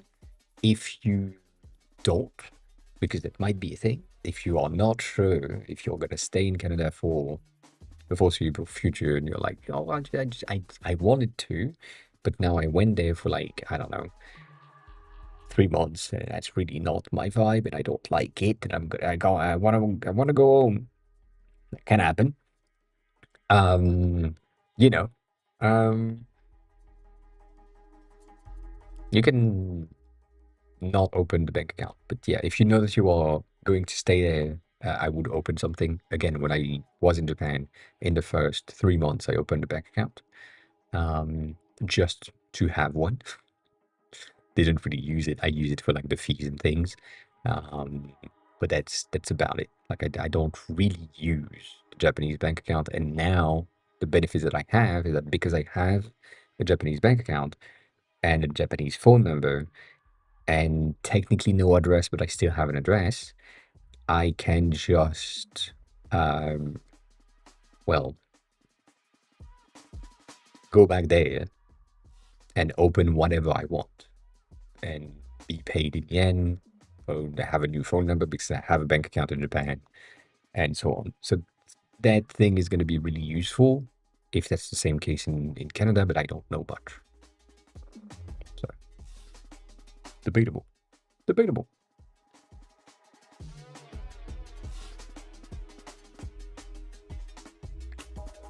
So yeah. But for the flight, because that was the initial thing, be light. Like if you can just take your backpack, just take your backpack. Like there is so much things that would need to be bought there, which makes a lot of sense. And I would highly recommend you to do that.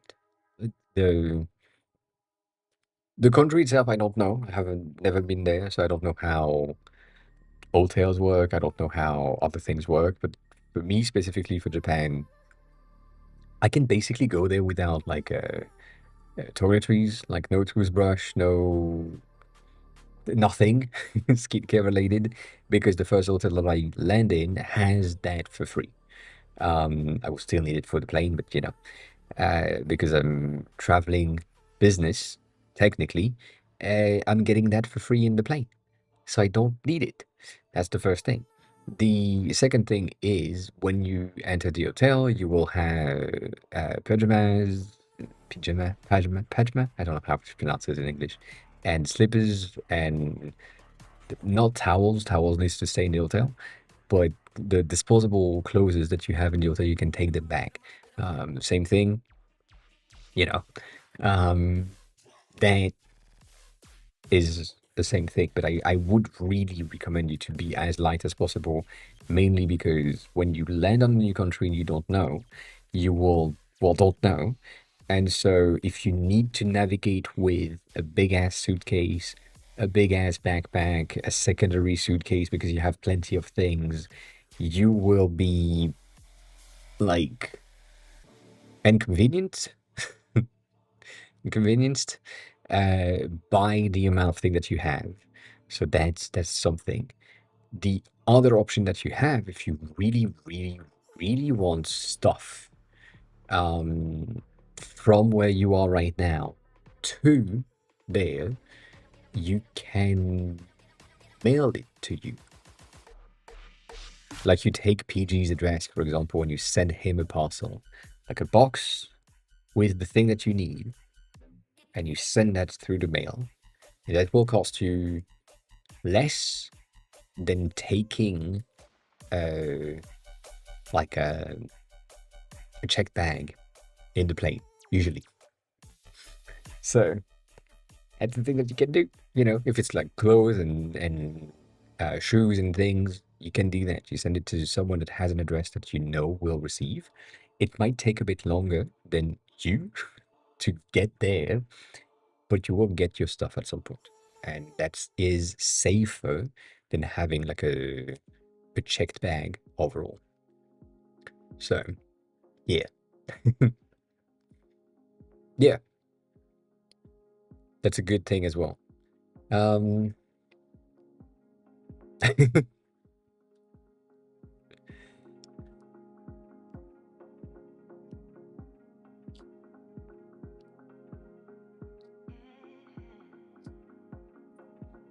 Chris, that is good news, I guess. I guess, right? Like if you have like a bit of a feedback on them, that's good news. I mean, I see that as good news. Maybe it works. Just make sure that you get paid first and then work. Like do a clause in a contract if it's a contract and say just um, inconvenience clause, I don't know, whatever, paid 75% upfront and then the last 25% on delivery. I don't fucking know.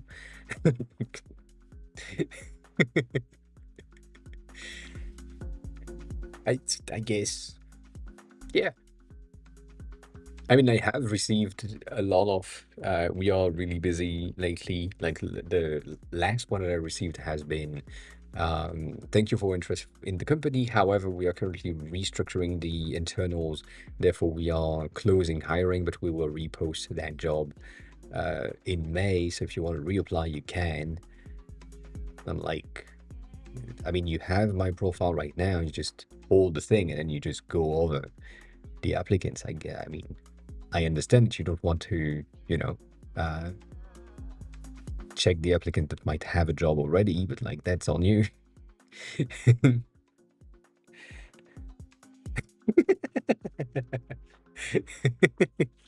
So you get in, you take a plane, you land somewhere else, and then you get out. That's how it works. Basically, they work like train station. There is a bit more security, specifically when you're moving from one country to another. You need your passports. Make sure that it's on, like, what's the fucking thing? Not expired. Not expired, and also not expiring in the time that you will be there. If you know that your passport is gonna expire when you are in another country, renew it before if you can. Like for example, mine is expiring in 2027. If I go back to Japan this year or next year, I might just renew it. Like just renew it before and say, well, this is an exceptional thing. I will be out of the country when it expires, and I kind of need that. Yeah. Also, yes, what Chris has said is pretty good.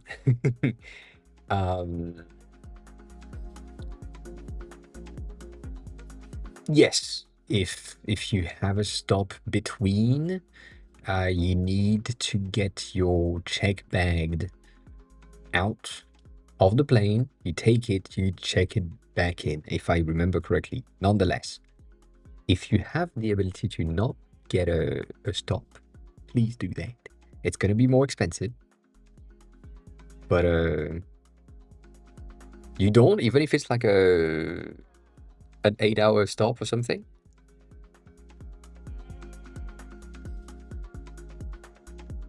I don't know. I don't take stopping flight.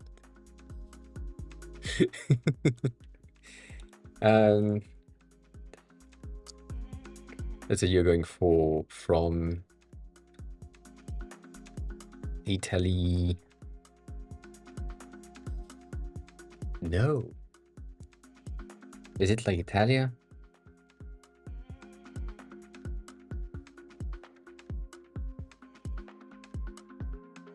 Let's do Milan. Milan is going to be fine. Maybe. Which one is the biggest airport in Milan? Maybe Rome. Maybe Rome. Maybe Rome. I guess Rome might work. And it's also kind of closer to... You know, Bari is not good. I think it's too small for you to go to there. Let's do May 1st. That makes sense. Return. No return. Haha. Never coming back.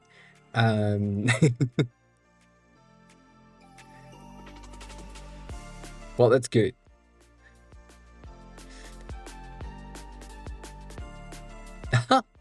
You don't have non-stopping, goddamn. Sorry.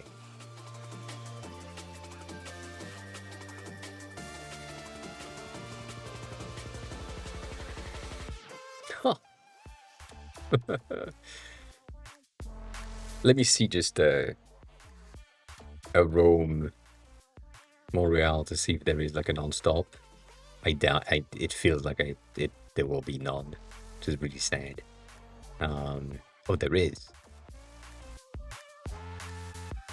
So Air Canada has an option to go from Rome to Montreal direct. I would personally do that.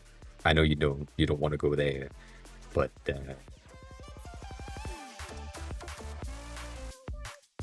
at least checking like Italy too. I wish I could have like Italy as a country, you know, rather than just one place. But yeah, a direct flight is going to be the easiest. Also, it's a 9-hour flight. God damn, that's such a nothing thing. God damn.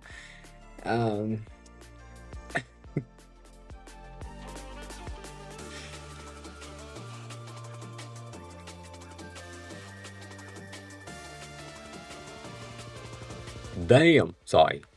Damn. God damn. $300 to go to Montreal?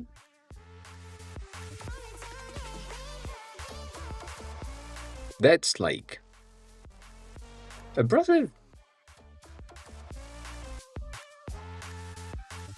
That's like impressive. Goddamn. I mean, for that price, you could like come to France and then go back and be good with it. God damn, that's cheap. Nonetheless, I would do direct. Like personally speaking, direct is easier. I don't need to do the connection. I don't need to hope that my initial flight doesn't have a delay. It's just it's there. I take the plane, I land, that's it. Instead of I take the plane, I land, I run, I take another plane, I land, that's it. So, you know, that. But yeah, like a non-stop is going to be way easier, at least from my point of view. Would highly recommend that if you can do that. But yeah, layover might be way cheaper, but like also like this one is a fucking direct, and I mean, it's a fourth of the price. That it's France, but it's crazy. Um,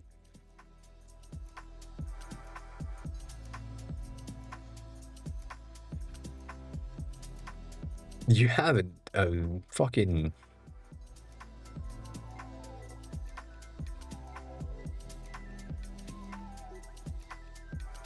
Oh, you know that's right. Rome is far out.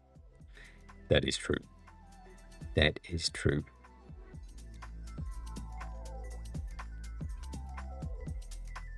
Nah.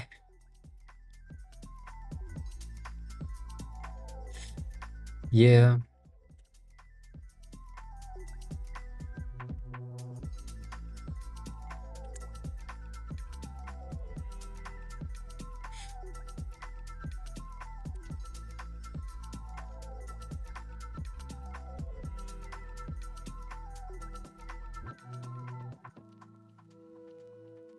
No, I don't.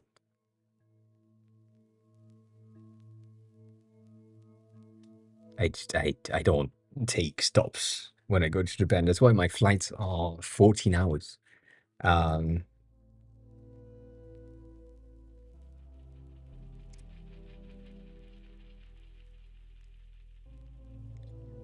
but yeah. Oh, so this one is an international airport as well. So you might not.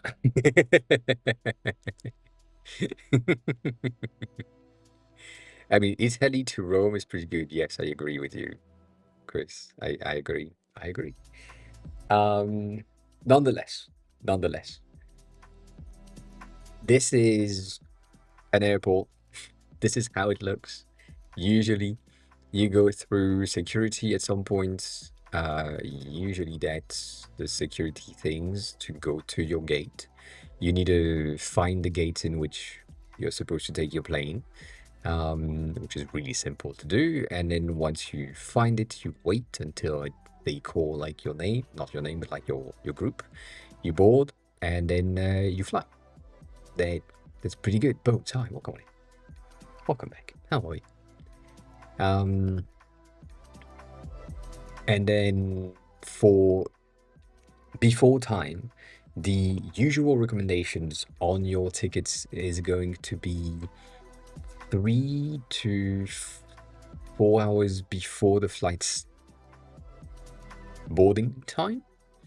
That's straddle me. Morton, hi, welcome in. That is a good choice. I appreciate the emotes. So yes, the screens are gonna tell you which gates you're supposed to be in when you arrive in the airport. Your flight is gonna be announced, but not necessarily the gate. That depends. If you arrive 3 hours before the flight, it will probably tell you which gates you're supposed to be. Just know that the overall thing, yes, the overall thing is you may have a gate change, and Flighty is going to give you more information than the airports. Like I have much more information on Flighty when I'm flying than regular things. Where is it? There. So in here, when I fly, I have way more stuff giving me like where I went, what I did. As you can see, I didn't travel in many directions. Like I just like have one thing. Nonetheless,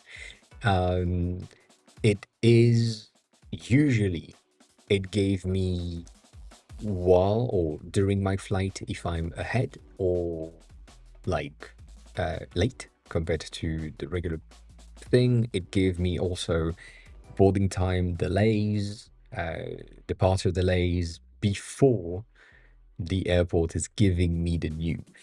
So that is pretty good. But yeah. And for flying you just need like your flight number your gate, your passports, and your baggage with you. Then yeah, that's the usual thing. So get there early, or as early as you can. Again, the recommendation is going to be 3 hours before boarding is pretty good. And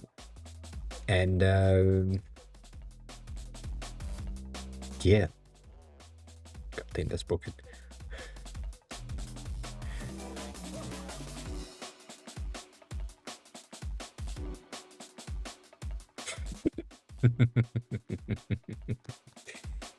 Not really. You you arrive at the you arrive at the airport, you go through security, and then once you are through security, which is when the person is asking you to remove your belts, you then go to your gate. Like it's the other way around. The security checkup is before the gates. So yeah, arrive, security, gate, take off, be good. Usual recommendation for international flights is going to be 3 hours. As Chris said earlier, make sure that you are calm. Make sure that you are like uh, chill. You don't need anything. Make sure that you have the stuff prepared. Um, and yeah, you don't want to have like your bag checked or your I don't know interrogation happen that makes you kind of miss your flights. So that's why 4 hours, 4 to 3 hours.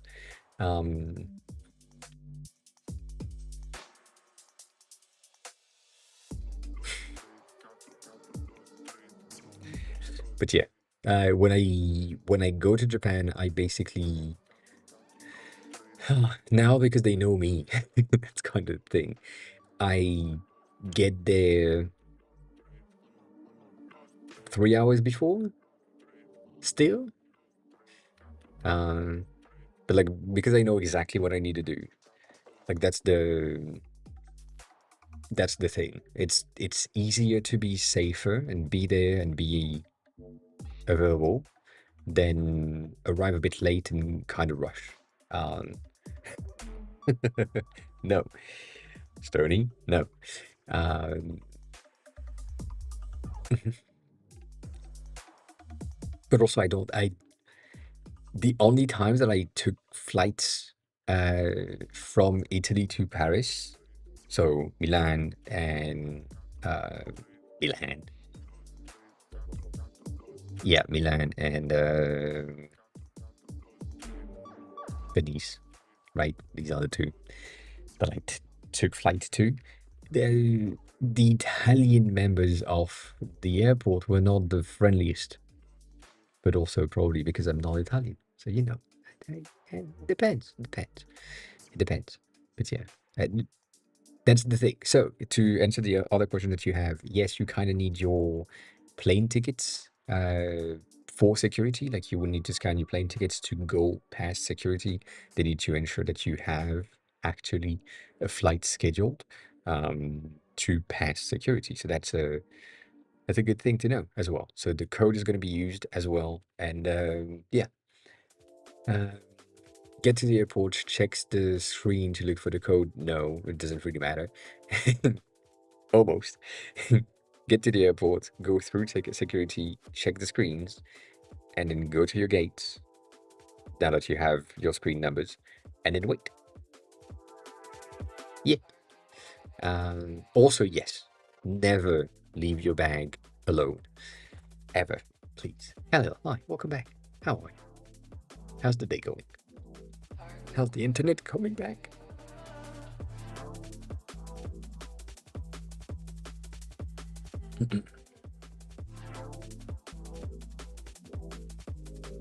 Yeah, security check is prior to. Let me see if I can just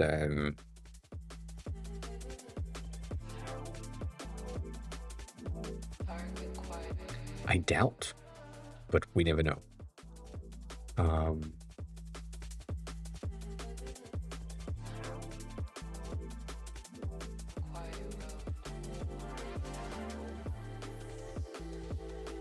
So I live here. My airport is there, so I need to take 45 minutes, 35 minutes, an hour to get there, depending on the traffic, right? Then I go through this thing. It's a bit of a mess. I arrive in Terminal 2, which is where I basically am. And then from here, the flow is really simple. I get inside, off, not there. But you go through security. I wish I could go through the entire flow plan. It would make things way easier for me. I think you can, which is the thing. Like I do remember having the ability to go through, not layers. What? Nonetheless, it doesn't really matter. Go in, security is around here, and then you pass that, and then you have your gates that are these, at least for me, here. So you look at the screen that is around here. I go to my regular La Durée thing to get my macaron for the plane crew. Usual things, personal things. You don't need to do that, but that's good, nonetheless. Like you buy some chocolate, some cake, some tiny things for the crew of the plane, because you're gonna be with them for 9 hours, 14 hours, whatever. It's always friendly to be there, and it doesn't cost much. Nonetheless, you get there, you find your gates, you walk to your gates. For me, for example, sometimes I need to take a secondary secondary train inside of the airport to go here. But that's it depends. Depends on the day, depends on what they wanted to do with me on that time. Nonetheless, doesn't really matter. That's about it. Arrive, security, find your gate, go to your gate, be done. And then you wait there. And that's it. That's the user flow. That's the journey that you need to take. It's really simple. For all of that, you will need your passport, you will need your plane tickets, and you will need your bags with you at all times. So yeah. Yes. Exactly. Technically speaking, based on the app that you have, based on the company that you're using for the flights, you will have the ability to check the gates on your phone. So you don't need to go through like the screens and things. It's just gonna be there. So if you want to do that. Just use Slidey as the free version. I think they do have like a free version for your initial stuff, and you will have like a bit of a simple thing. You don't have like the alerts, which I do like. You can pay for 1 week, and you just $4 once for the weeks off your flight, and then you cancel that as soon as you can, and then with that you will have access to all the thing that is in the pro version, which is really good, and we like it. I have the lifetime pass because it's just way easier, and it makes stuff so much better. Personally speaking, like you just arrive at the airport and you're like, where the fuck do I need to go? And it basically tells you exactly when you need to go, like right there. I'm in Terminal 1 at gate B25, and that's it. and I don't need to think about it. Don't need to look at the screen. And as I said, it happened in the 2022 flight to Japan, where I received a notification saying your gate has been moved, and I was at the gate that was supposed to be my gate, my departure gate, and it was still saying that it was the right gate for me. And so I moved to the gate that was specific to me, and then 15 minutes later, I heard the announcement saying that my gate was moved to where I was already sitting. Just because this bitch is way faster than the internal fucking systems. So, interesting. But yeah, B3 or that, where you're supposed to walk, is the gate that you're going to go to, and so on.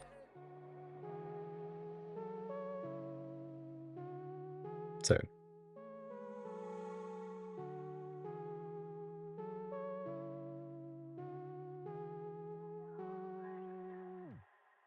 I mean, I don't smoke, so that's not an issue for me. But yeah, like all the times, most of my flights have been on time, and some of them have been like, no, they don't. They don't let you parachute these days. You know why? Conspiracy theory time.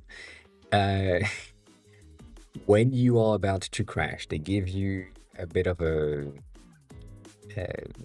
position of security, right? So that you lay down and you put your head first, so that just in case there is a crash, you are secure. There is a conspiracy theory saying that basically they put you in that position so that it kills you instantly and you can't retaliate and sue them for the damage that you have received. It's pretty interesting. Which I don't think is true, but it's an interesting theory nonetheless. I do like that concept. Not it doesn't really matter. But yeah, you can't smoke in the plane, you can't smoke in the airport unless you are in a very specific area. And that's the thing. That's the thing as well. But yeah, like your gate number is gonna change, it's gonna be different based on the airport, based on the plane that you're taking, and so on. So much things to think about. So that's why Flighty is really good. I don't know if I have like a. Let me check. I'm gonna check if I have like a discount for Flighty. I might have. I might have like an affiliate thing, you know. Um,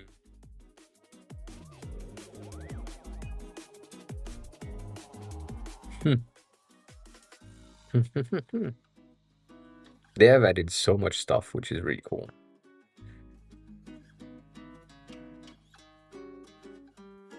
Oh, I could give you a free flight.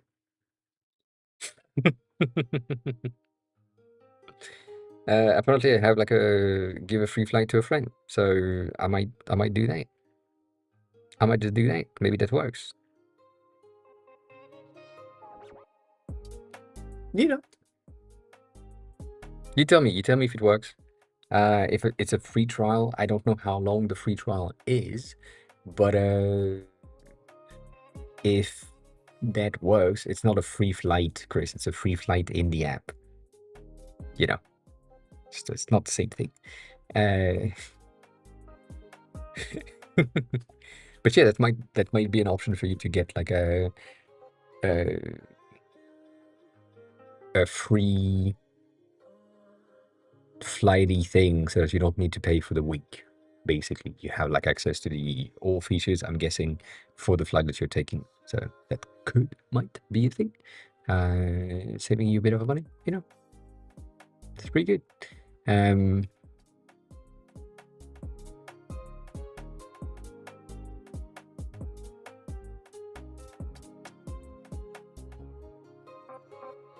Also, Bones, no, the rear crew is facing the plane direction as well.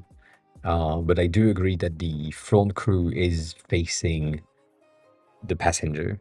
So front crew has passenger in front of them, and rear crew has the back of the passenger in front of them. The goal is to ensure that they have visuals on the, well, the cargo, the people in the flight. But yeah. So yes, that might be a thing, to get like Flighty for free for that flight specifically. As soon as you get the, the flight that you're taking, maybe try to click that link and see if it works. I don't know how it works. That's the first time I'm seeing the friend stuff. So if it's good, it's good. Like you can't give me a discount. That's the thing.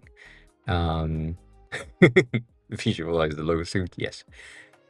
Like because I'm paying, like I have paid lifetime. Makes sense. I spend my flight with the rear crew usually.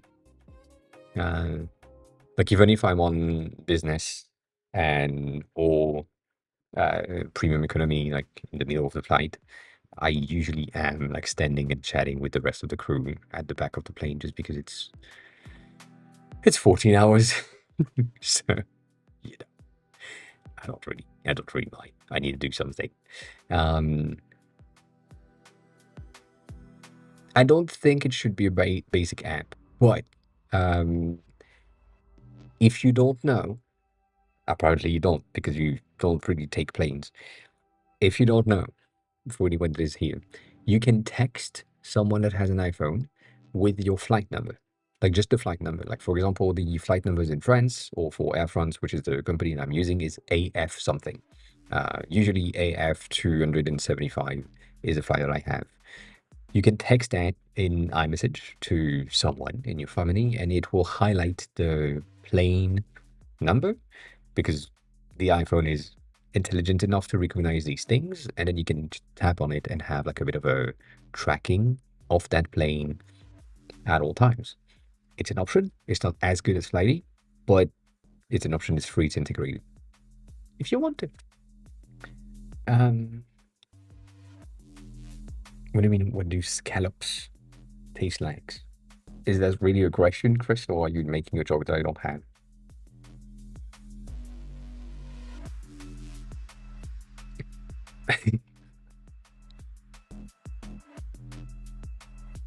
And yeah, you can stand up and talk to the crew if you want. That's an option.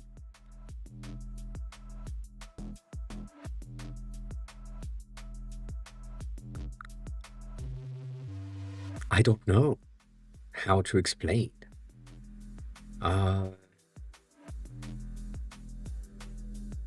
Yeah.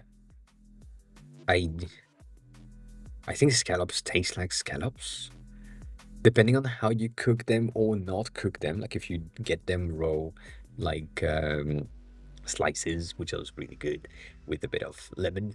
I would say it's kind of like a white fish, like raw white fish, when it's raw. When it's cooked, however, it is different, and it's not lobster, it's not crab, it's a similar texture. Kind of. No, it doesn't taste like chicken. No. But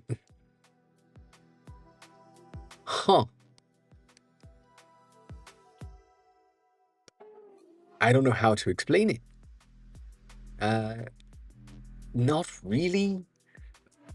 I think mussels are distinctive, like compared to scallops, that have like a very different flavor to me. Yeah, they are a bit tougher. They don't taste the same. I don't like mussels. Don't like mussel.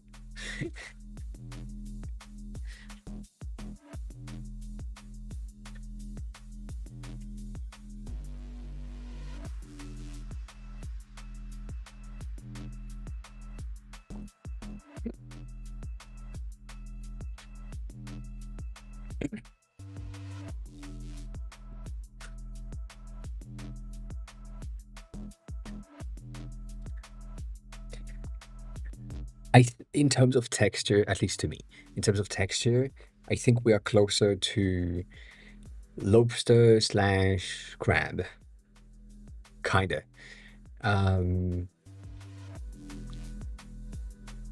In terms of when cooked, texture. In terms of raw, again, depending on how fine it is cut, it's whitefish, because the same thing to me.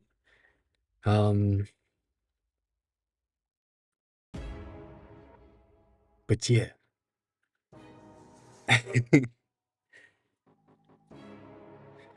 And also, yeah, no fish tastes the same.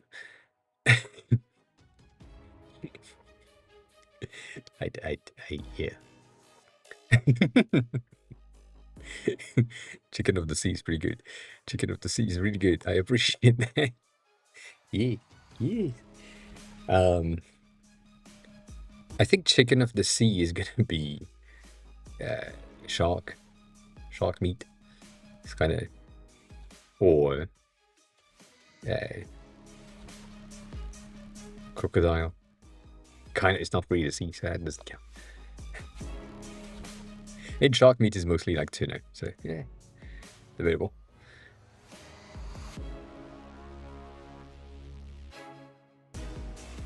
Yeah.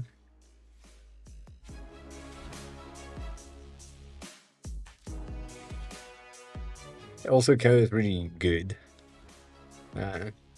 Shark are so friendly. Like if you, yeah, shark are friendly.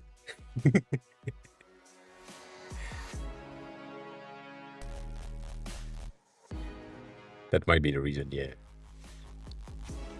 Let me see if I have that video, because that video is really good. It's been a while though. It's been like a fat ass 3 days.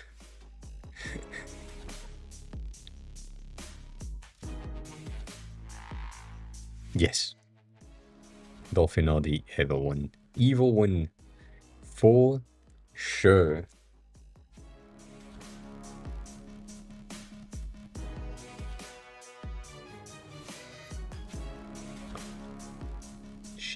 Shit.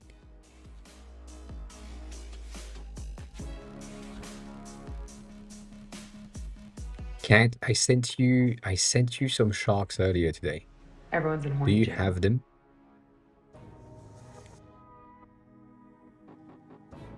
Yes. I think Cat is not there. Cat has disappeared.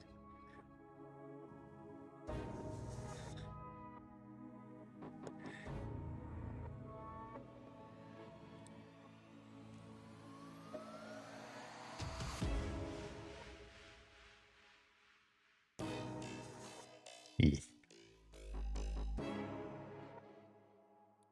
Shark are just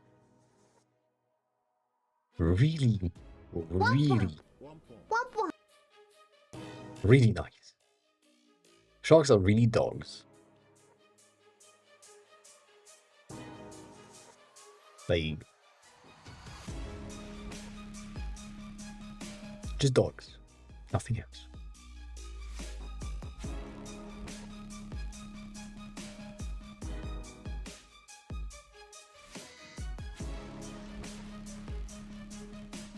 And that comment is absolutely true.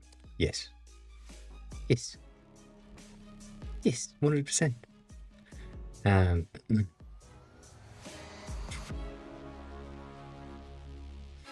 I just love these. They're cute. When they're tiny. They're nice. You know, all that. Nonetheless, sharks are good. We like sharks around here. It's good sharks. Good sharks.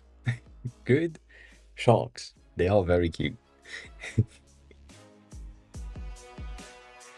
So yeah, Denny, I would say that's about it. I think Flighty is gonna be your best guess to get like something that is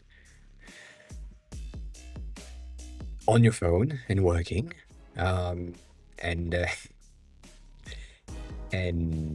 be good. when it comes to your flight experience, if this is your first flight forever, or from your first ever flight, um, go there with no assumption. Be ready for anything to go well or bad. It depends. Uh, be chill. Like, don't stress too much about it. It's gonna be easier. And yeah, like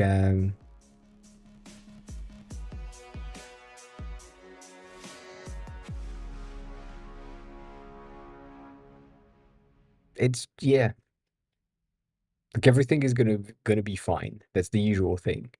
Um, you are going to Canada, which is currently still doing maintenance on planes. So if you are taking like a plane that is from one of their companies, you should be good. Just make sure that you're taking like a good company to go through the flying process. Uh, Qatar Airways is going to be the most expensive, but also the most comfort you will have for the 9 hours of flights. The Air France is really good as well. Air Canada is nice as an option. It's not the best, but it's nice. You will have food. Yes, there is a meal or two. It depends on how long it is. For example, for Japan, I have my dinner at night, and then I wake up. I have kind of breakfast, but it's not really breakfast. But it depends on the day, depends on the time zone. But usually it's like you have dinner at night, and then you have like your lunch, and then you have your well, because I land in the morning, breakfast. So yeah. You should bring snacks. Yes. The flight is 9 hours, boat. So on the 9 hours, you probably will have like 2 meals, probably. But again, I don't know. It depends. It's crazy. That is crazy.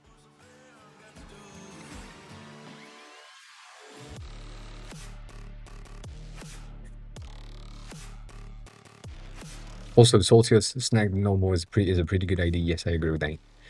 I agree with that. The best class is going to be premium economy. That's okay, but it doesn't really matter. It depends on how long you fly, and for 9 hours, you basically need to be seated for an hour. 30 minutes in takeoff, 30 minutes in landing, and then turbulence in the middle. So an hour and 30 minutes maybe in total, if you really want to be seated. But yeah. Chris, we are not all that tall.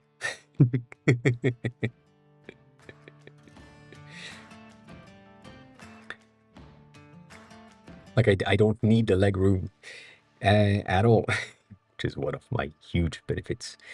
I can fly easy everywhere, because it makes sense.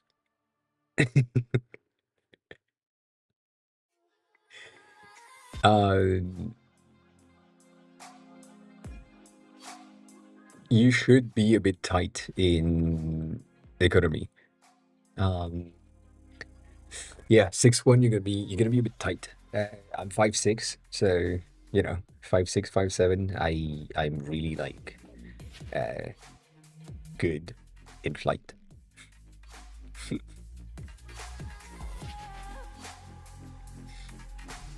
Yeah, I'm really good with flight. That's the good thing. I have the space. I have the space for me. Um, but the easiest thing, I guess, um,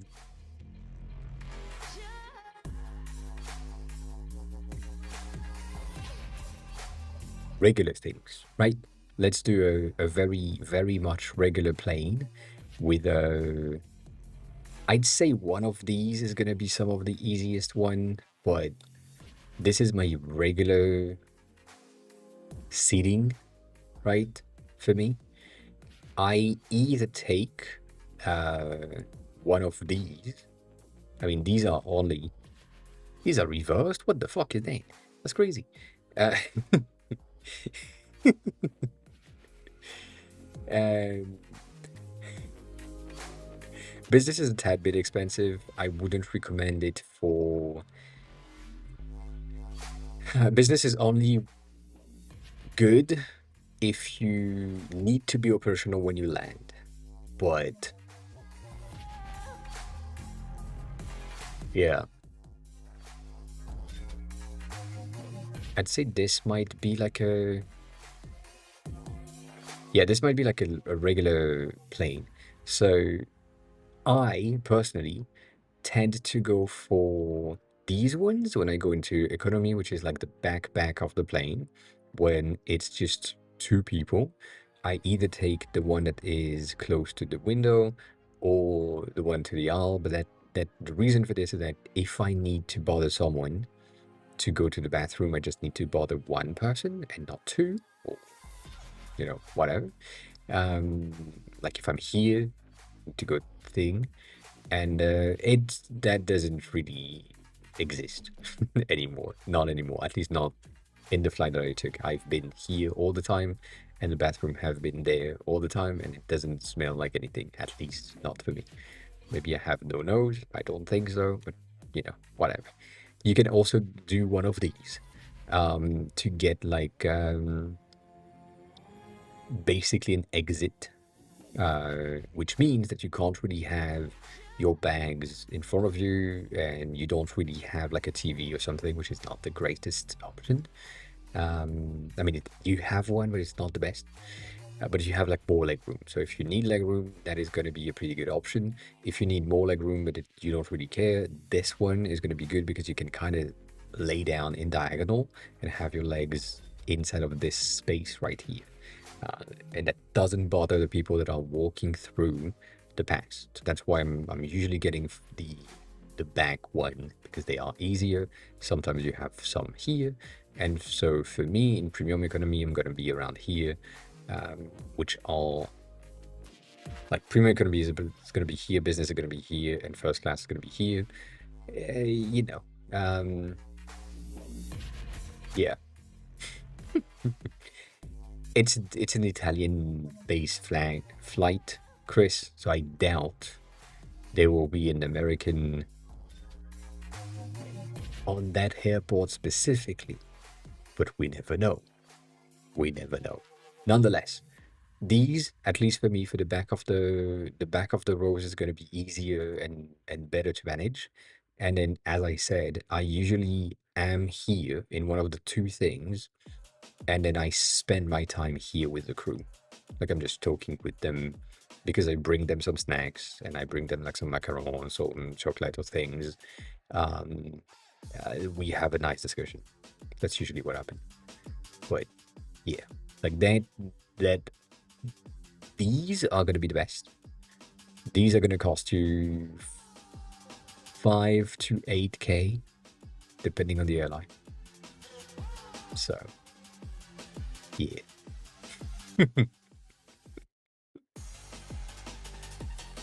That, but it depends,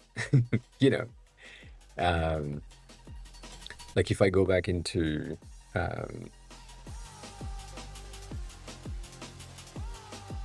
to Google Flight and I go from Paris to Montreal because that's where we were, and I'm saying that it's one way and I'm going for the first class on May 1st. First class on May 1st seems to be 6K. Yeah, and it still has one fucking stop in the center. So it depends. The one with the window in front is going to be a bit more expensive. Yes. But yeah, like that's an option. 20 hours layover is crazy. Also, you go to Zurich first and then you... yeah. I mean, that makes sense. So you basically go from Italy to Zurich and then from Zurich to Canada. I think it would be better to go from Italy to Paris and then from Paris to Canada. That would make more sense. But like this one makes no sense. Like from here to there.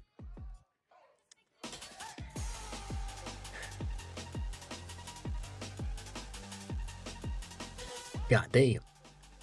God damn.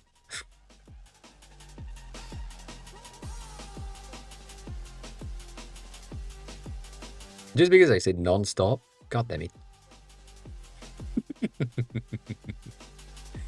But yeah, in first class it's gonna be 5K roughly. If you go into something that is mostly going to be business, which has more leg room but still good, it can be just 1K, which is again impressive for me all the time. Let's see if we have like a non-stop. I don't think we do. The non-stop from Canada Airline from Rome is let's say 4K.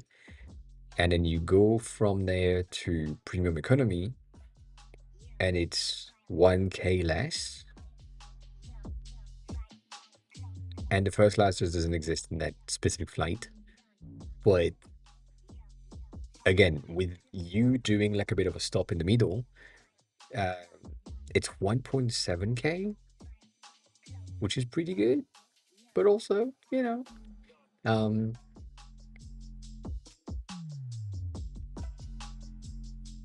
but yeah, the business class has more like wider seats, a tad wider seats. They can recline a bit better, and they are pretty good. The food is better though. So yeah. Um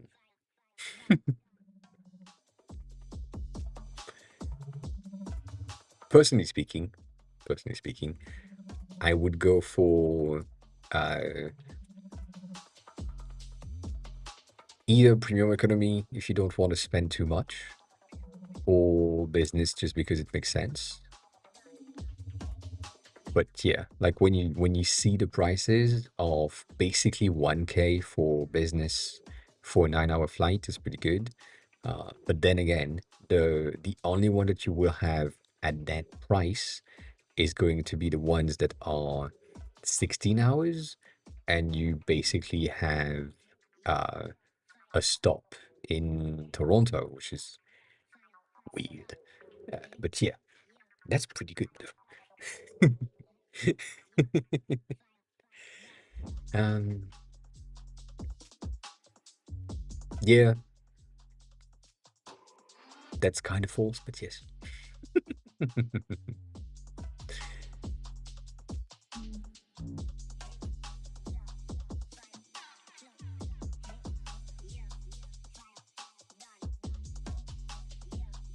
Self-transfer is crazy. Sorry, that's crazy. Uh, I can't do that. Yeah. 2 stops, 3 flight. No. No. Economy from where you are is going to be 1K, roughly, for the 1 stops. If you go into business, it's gonna probably be 3. Yep. Gonna be 3K based on your airport. So debatable. And again, you don't have like direct flight. I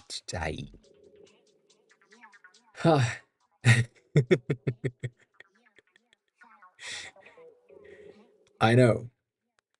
I personally would.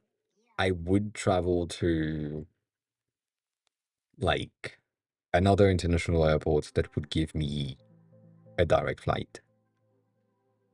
I would do that. It would make way more sense, at least to me, to get in the flight, get out of the flight, be done, and not have 2 stops. It makes no sense to me. Like even here, you basically have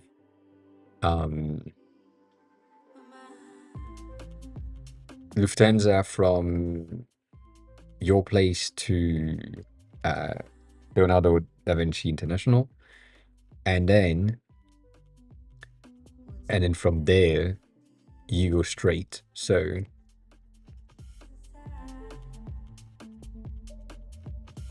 yeah, I mean, it's Rome, I know, but I would 100% go there. Like, I know.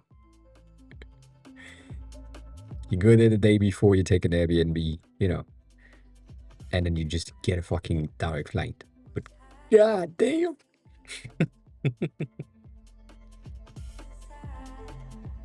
Also, I hate cruise. Cruise are worse than flights. I hate them. I hate them. I don't like boats. Boats are bad. Bad boats.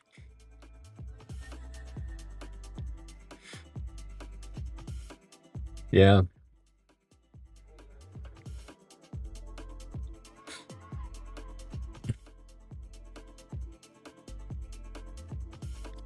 You don't need to buy things in the plane, Lenny. There's nothing to buy in the plane. But you should have like your card, like your credit card with you. You can pay with your phone, you know, like that's the thing. That's the thing. It is an option. You can always pay with your phone. Oh, change as a change of outfit? Nah. Nah. Not necessary. It's a 9-hour flight. If you find a direct flight, it's a 9-hour flight.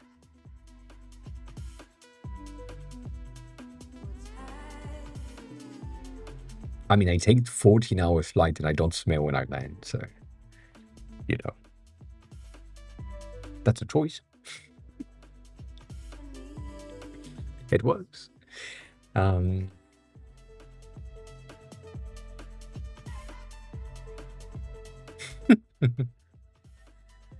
Yeah, of course, wash before the flight, 100%. Why wouldn't you?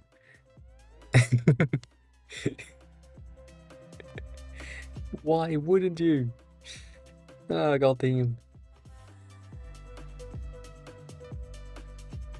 Fuck.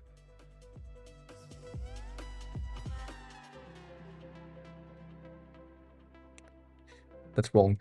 I did I made a mistake.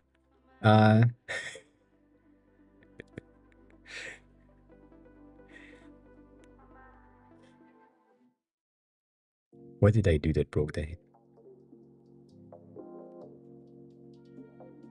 Huh? Sorry, the app just doesn't work as intended. That's weird. Brain. But yeah, no, other than that, like in flight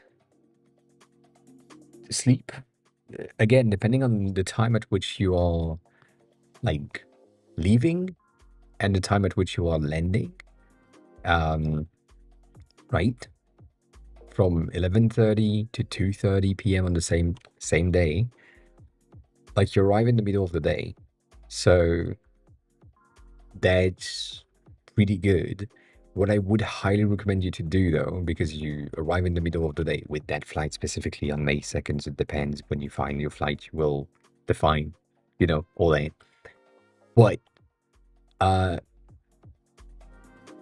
don't sleep for the whole 9 hours, which is pretty easy to do, specifically for you.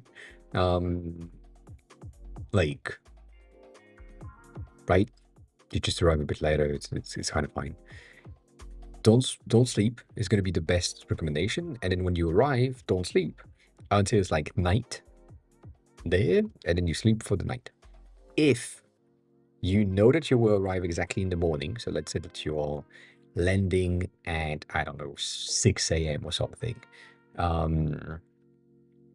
Like these ones are crazy. You arrive like at midnight. This is one of these where don't sleep at all. Like on the second flight, like as much as you can, avoid sleeping so that you arrive and you're dead and you sleep. But if you arrive like in the morning, sleep during the flight. And I mean, this one is a PM thing, but you know, if you arrive at like 5 a.m., if there is something like this, which we can't see right now, I mean, 1 a.m. is sleep, don't sleep, but you know,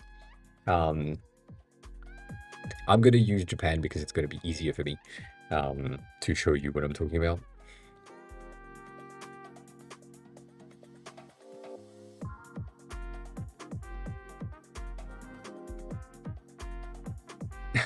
It's so expensive, goddamn.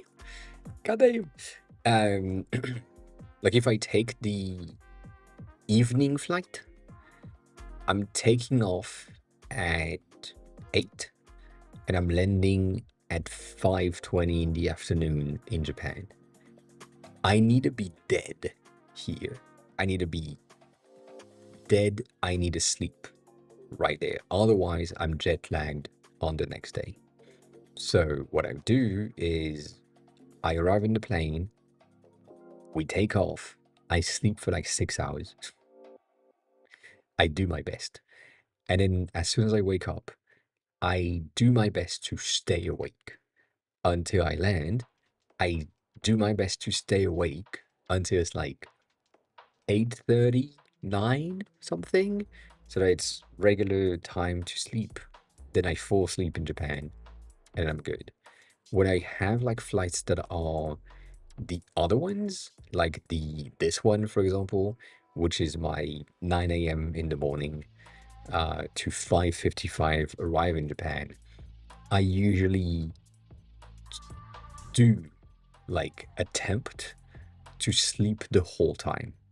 The 13 hours, I try my best to be as asleep as I can to just arrive there and be fresh and be good. These are the flights where business and like premium economy are going to be pretty useful and pretty good. These ones, like the one that makes you arrive at the end of the day, because you kind of want to stay awake during the whole flight, economy is pretty good because you can't really sleep, not well enough, and therefore that keeps you up. So that's a good thing to know. You have a flight that is going to be a half of the time, roughly. So, yeah.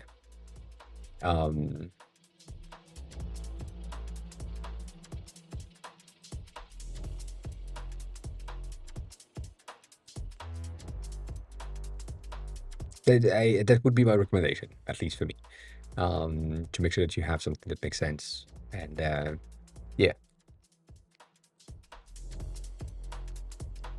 the Thursday, Friday is going to be the highest.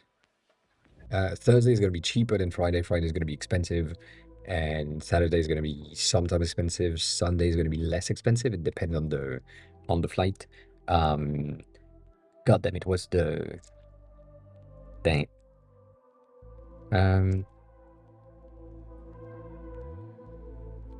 I can't type.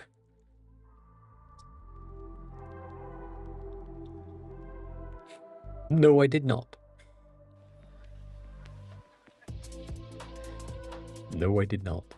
So if you go with this and you want to go to Montreal, for example, and let's say Paris, the dates are flexible. You want to go in May, or let's say you want to go in June. I don't know, whichever. Like no return. It's a simple way. So you want to go in May, and you want to check that it's going to be one in. Echo is going to be fine, and you want to check for directs, which don't happen, don't exist. This, god damn. The reason is just this one. This is going to give you the options. It seems you don't really have much options until the 30th. That's crazy. Yeah, that's cheap. Again, the echo can't really be changed, which is kind of weird. Like that makes no sense. But fine. You can see that here it's more expensive. Let's see if we have June. Thursday are more expensive apparently, and Friday are less expensive. Sunday are more expensive. So that's a thing that you can take into consideration when you are doing this. Let me see if I do from France. It is French. I know it's weird.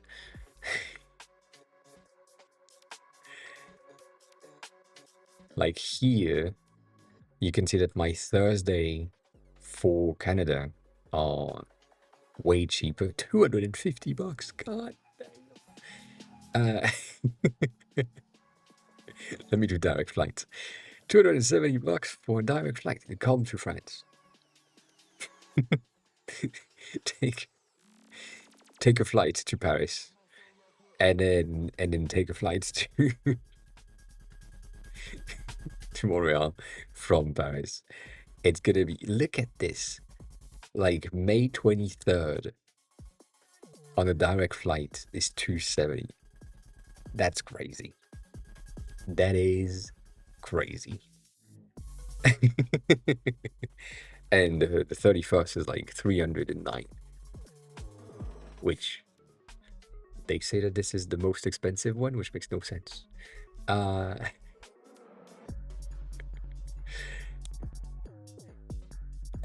Really, I guess it's Montreal that makes the hit make sense, but yeah.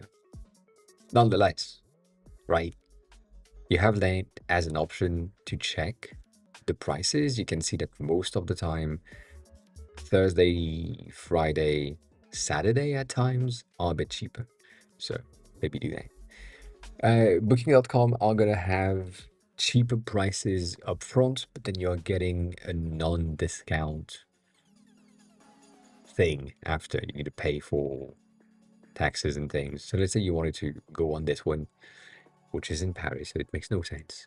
You know, just check. And it's with this one, it's with that company, Air Transat, which I absolutely don't know.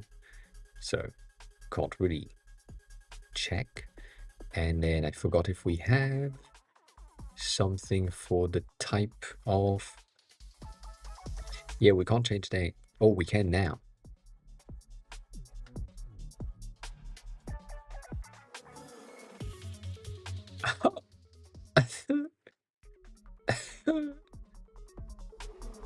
And then you use Air France, which is really good. And it's expensive. But same, like it's 1K for that same thing. Nonetheless, it is still here and not there. So I know. You also will have no direct flight, and you will probably not have any business class relative options. Probably. We never know. Like two stops, or basically one stop, but like, ugh. Ugh. Ugh.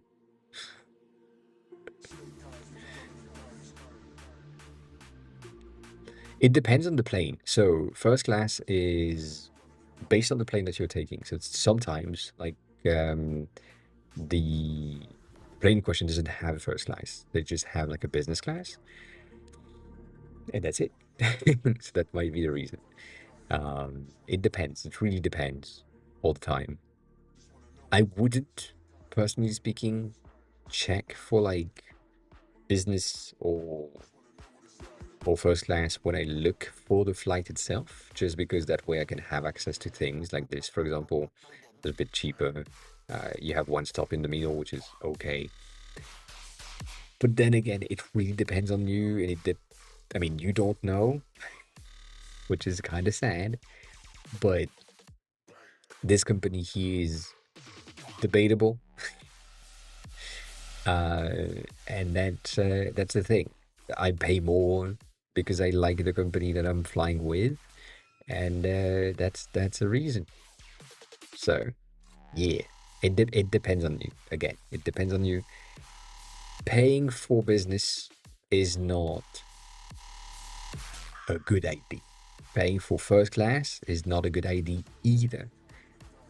Paying for premium economy can be good, but it depends on the flight again.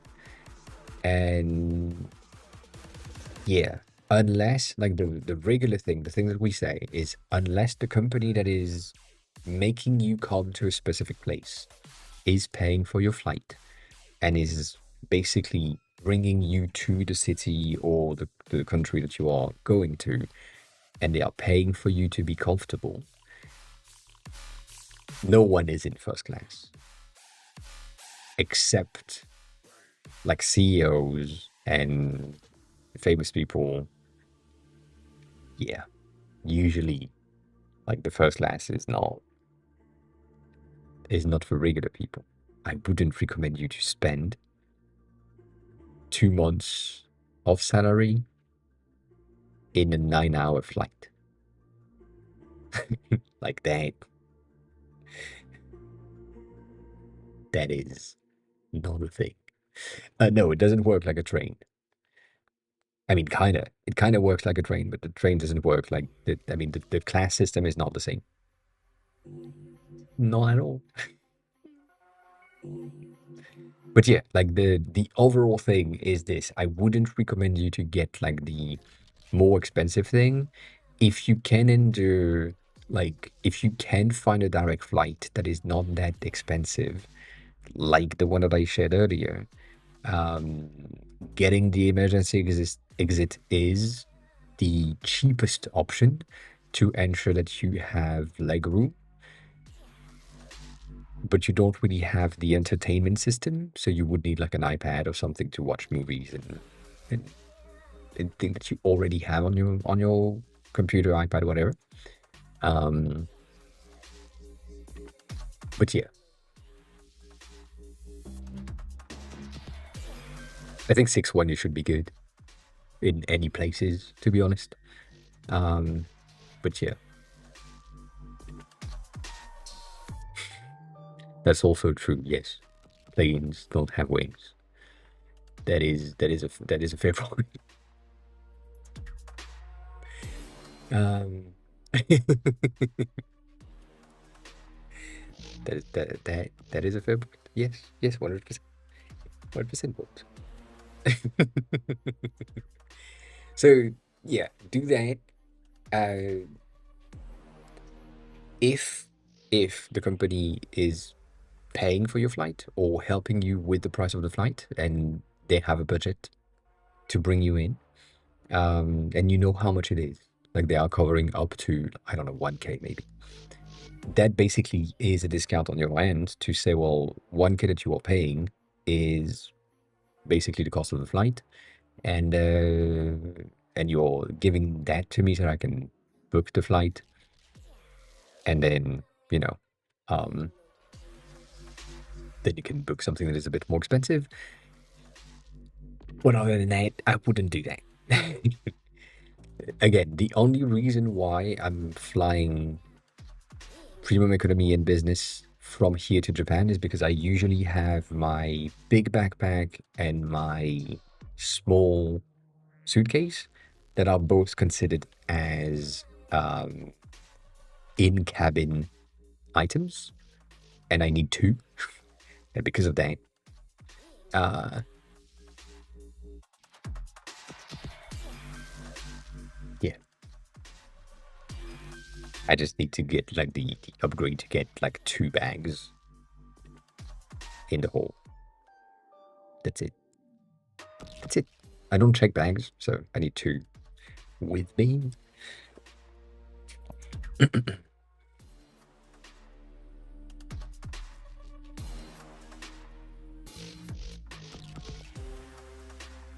But you check with them. Then you check with them if they have like a plan to help with the move, other than the Airbnb, which is already a good thing. But if they have like a bit more plan of, yeah, we can pay for the flight as high as, I don't know. Maybe they will say like, I don't know, maybe 2K Canadian. which is 1.4K, 1.2K on our sides. That's a pretty good discount on a business each flight.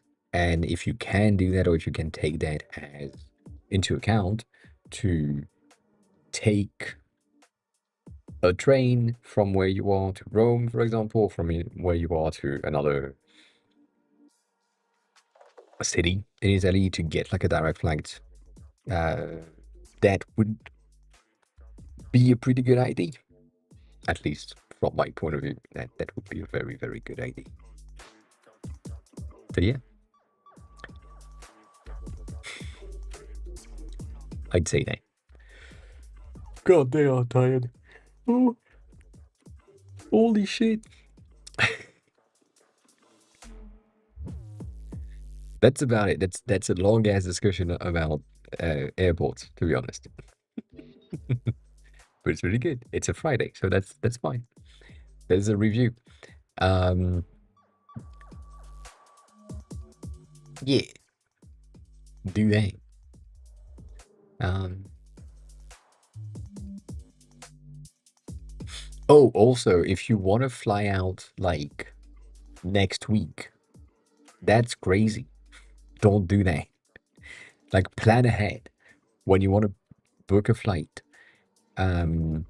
If you go like, I'm taking a plane ticket tomorrow, it's gonna cost me 8K compared to I'm planning ahead 3 weeks or months ahead, and it's gonna cost me $300. Like, just like last booking are usually more expensive, so don't do that. Like, plan ahead. Check how much ahead you need to be to ensure that the prices are okay. So again, check with the company to see if they have like a bit of a budget to allocate for refunds of the plane tickets, and then based on that, define, check, find the tickets, buy the tickets now, even if it's like in a month, and then fly out. But yeah, don't do like this weekend and fly out on Monday. That no, that is not gonna work in your favor. Not gonna work in your favor. Also, you may have like the issue of the first plane that you take from your initial thing, like initial place to like first stops is going to be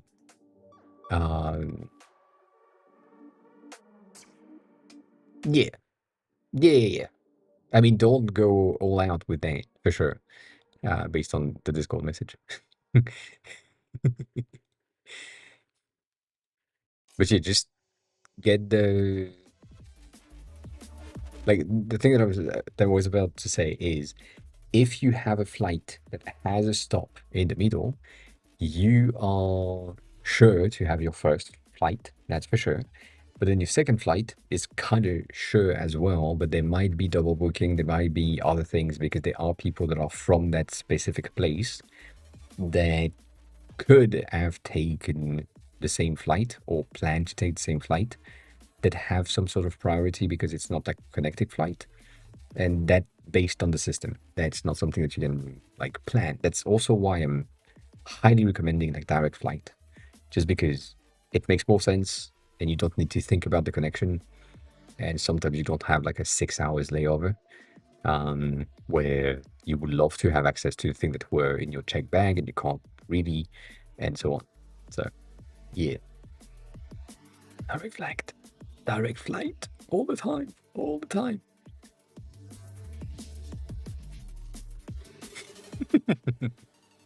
But yeah, don't take a plane ticket like today for tomorrow.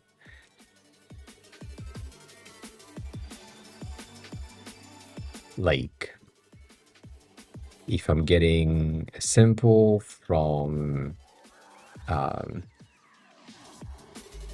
Charles de Gaulle to Montreal, and the departure is gonna be, let's say I'm taking off on Monday, or you wanted to take off on Thursday, so going to do that.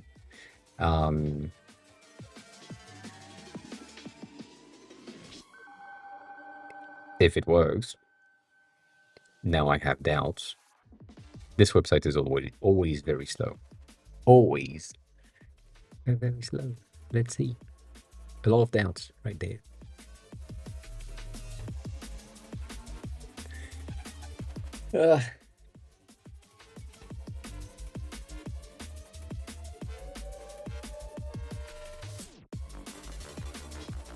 I can't blame ad blockers because there is none right now. So. Oh, there is one now. It came back.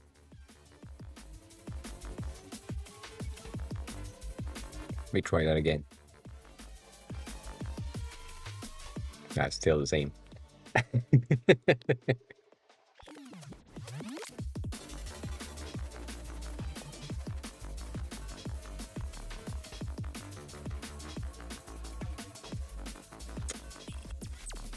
See what I was talking about? I can't even find a plane for next week.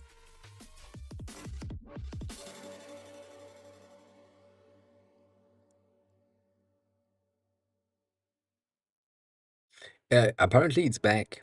I mean, based on the fact that it is back on my ability, I think uBlock has re-enabled something.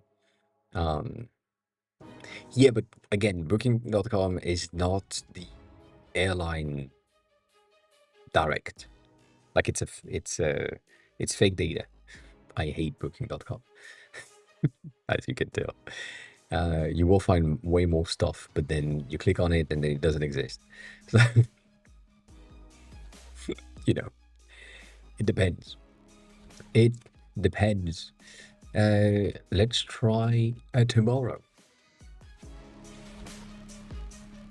Let's see.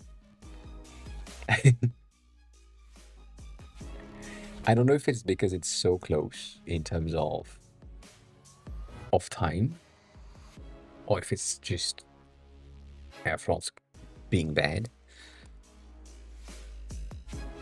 Oh shit.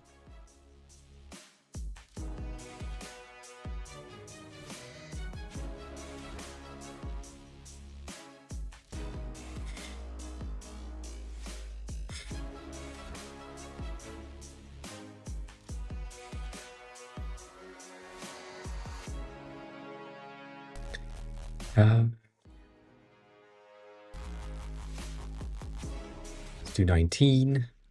Makes sense. You know.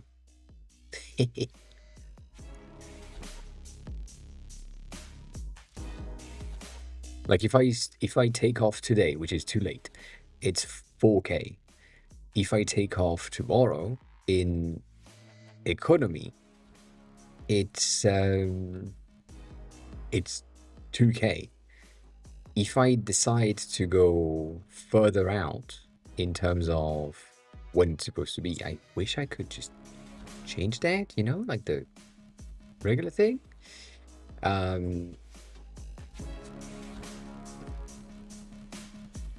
Let's say I'm taking off in 2 weeks, or maybe May 1st. May 1st was really good.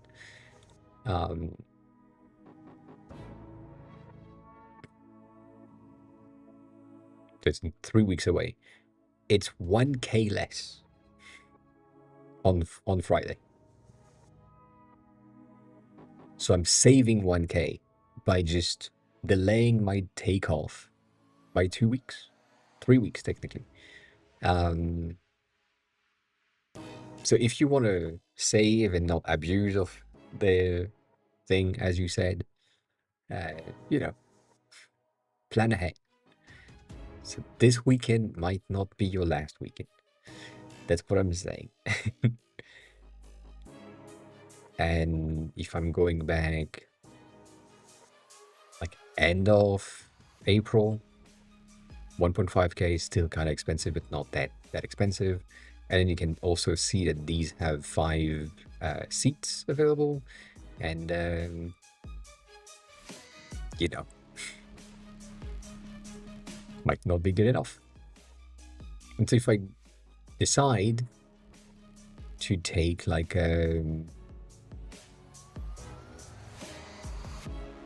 further out, like let's say I'm getting end of May.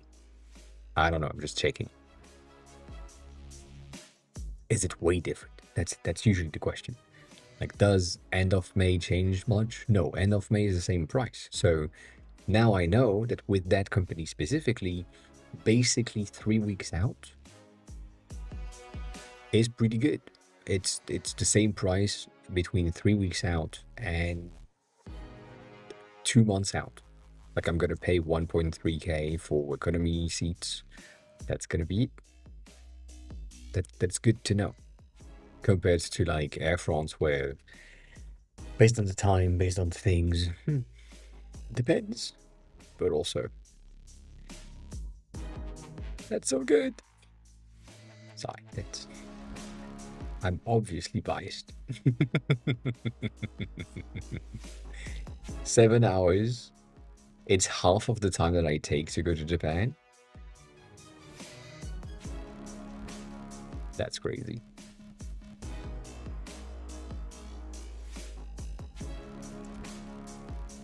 It's crazy.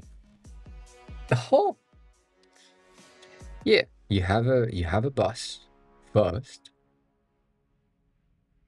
and then you have a stop in Rome, and then you god damn it, and you wait 24 hours.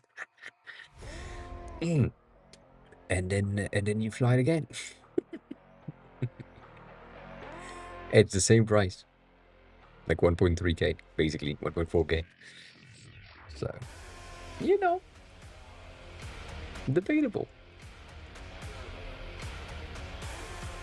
But also you can see that like this one has one seat available, some seats available, but like it's 4k. So, yeah.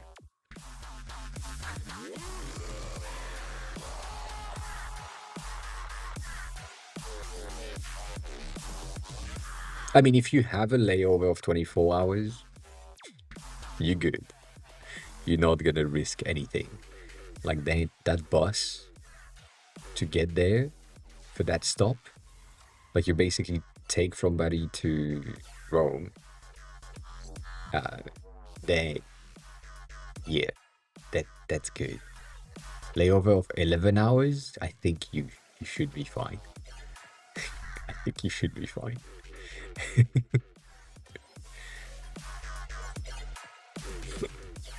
But I get it.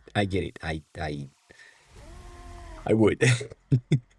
But also I don't really give a shit. My airport is the most international airports that we have in France.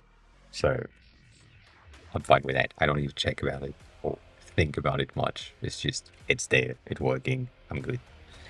I'm good. You know, usual thing. Usual thing. Way too usual.